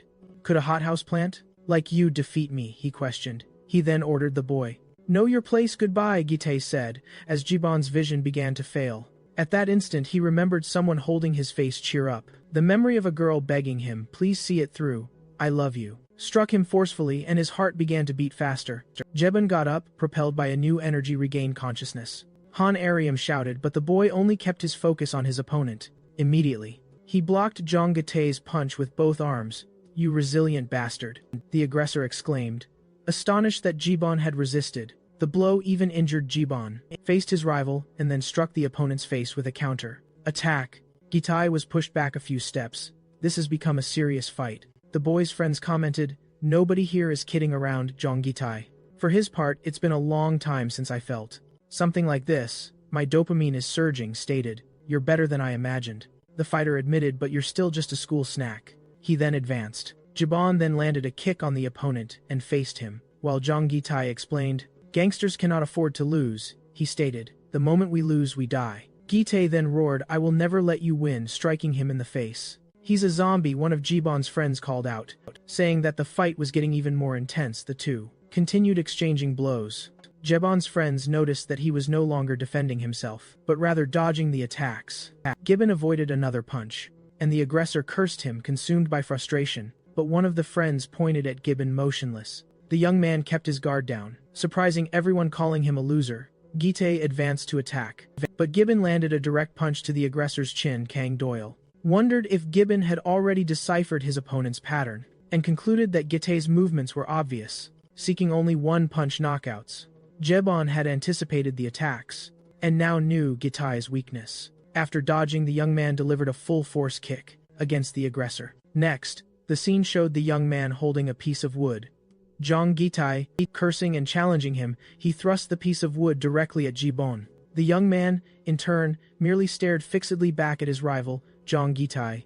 Zhang Gitai roared that the real fight was beginning in that very instant. He declared that the rules of the game no longer mattered at all. He completely altered the arena's entire atmosphere. Jibon's friends instantly labeled him a coward, accusing him of blatant cheating. Even the match announcer had to step in, emphasized that using a weapon was a clear violation.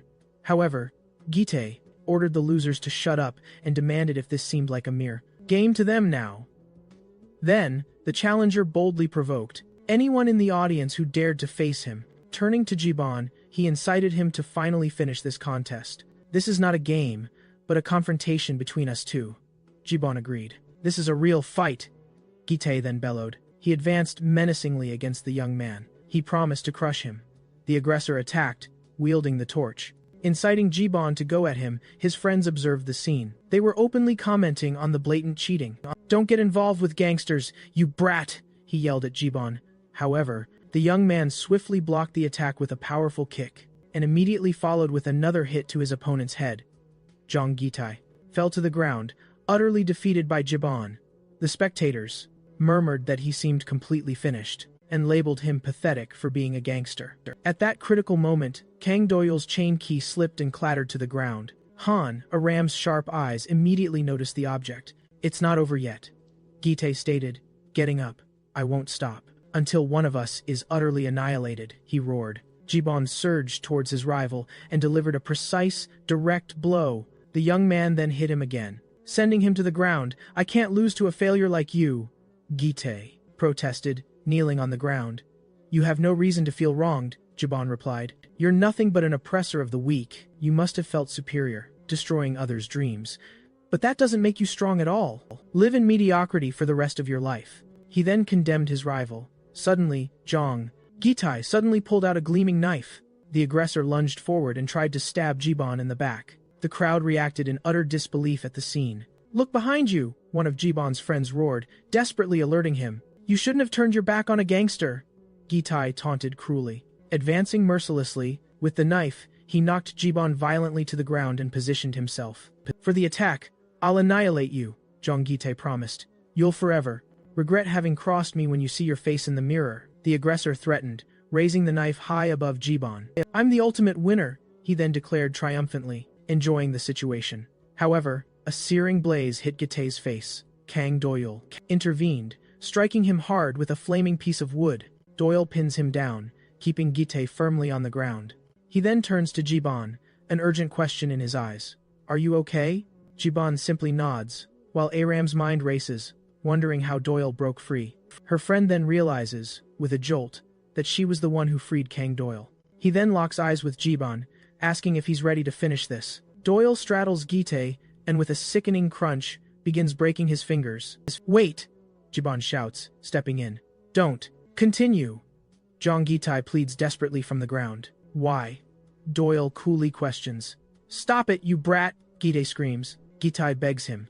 "You did the exact same thing." The young man reminds him. "You did the same. But I'm different," Gitai insists. "Why?"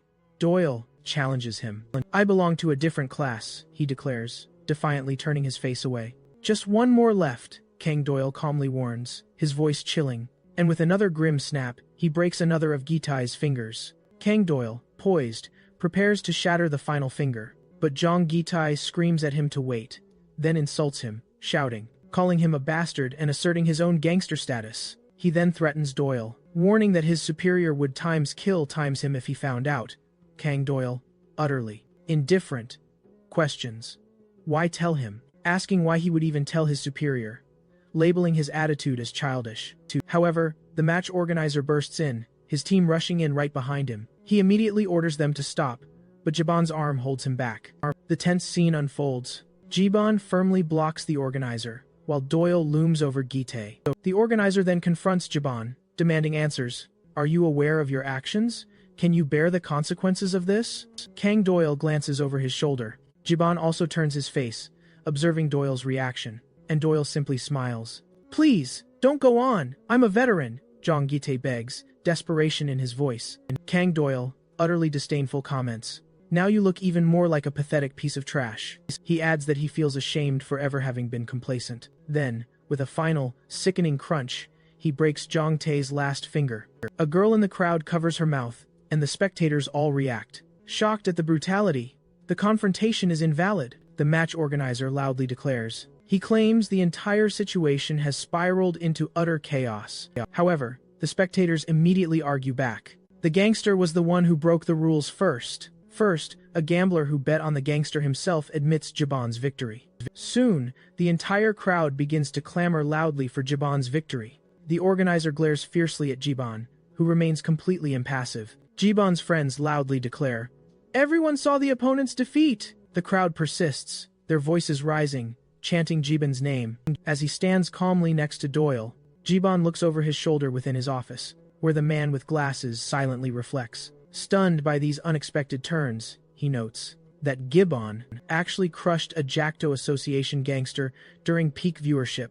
This feat would utterly humiliate the Jackto Association, and he groans, dreading the impending financial hit. He then slams all the blame on Gibbon, and next, he agonizingly ponders how to fix this mess, cursing the whole outcome. Suddenly, a sleek black car cruises toward the fight location, and inside, the driver coolly informs his superior they've arrived.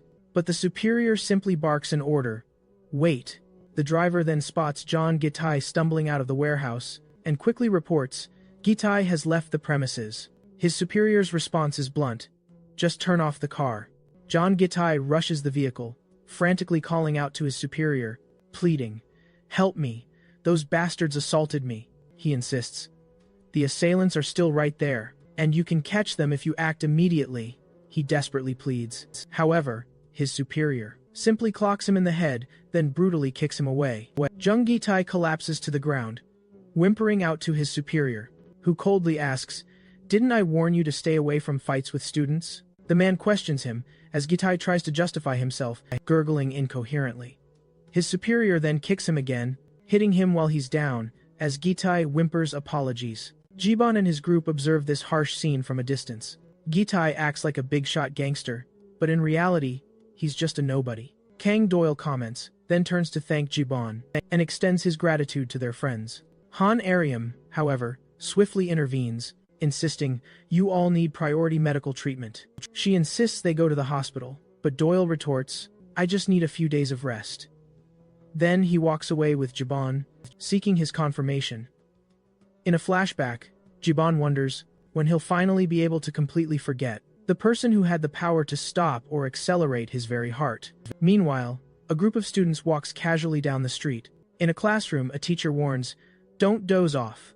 Next, two girls confront Han Ariam, questioning her about giving Jiban a phone and calling her absolutely ridiculous. Yena then asks directly, "Do you intend to date him, Ariam?" Ariam hesitates to answer, prompting Yena to remind her that she knows Ariam's feelings for Jiban. However, Ariam claims it's more than dating. The other girl asks, "What do you mean by that?" She explains that she feels a deep curiosity about Jiban and yearns to know absolutely everything about him. One of the girls immediately accuses her of deception and of trying to seduce Jiban. Subsequently, she reminds Ariam of the complicated relationship between Yena and Jiban, but Ariam reiterates, "We are just talking." A sharp crack echoes as Yana delivers a shocking slap across her face. "Stop playing these games," she snarls, vehemently declaring, "Jabin will never be yours." The two girls then turn and coolly walk away, leaving her utterly abandoned. Han Arum slowly reaches up, touching her face, and whispers, a low murmur of deceptive, referring to Yena, left wondering, couldn't she have shown even a shred of regret?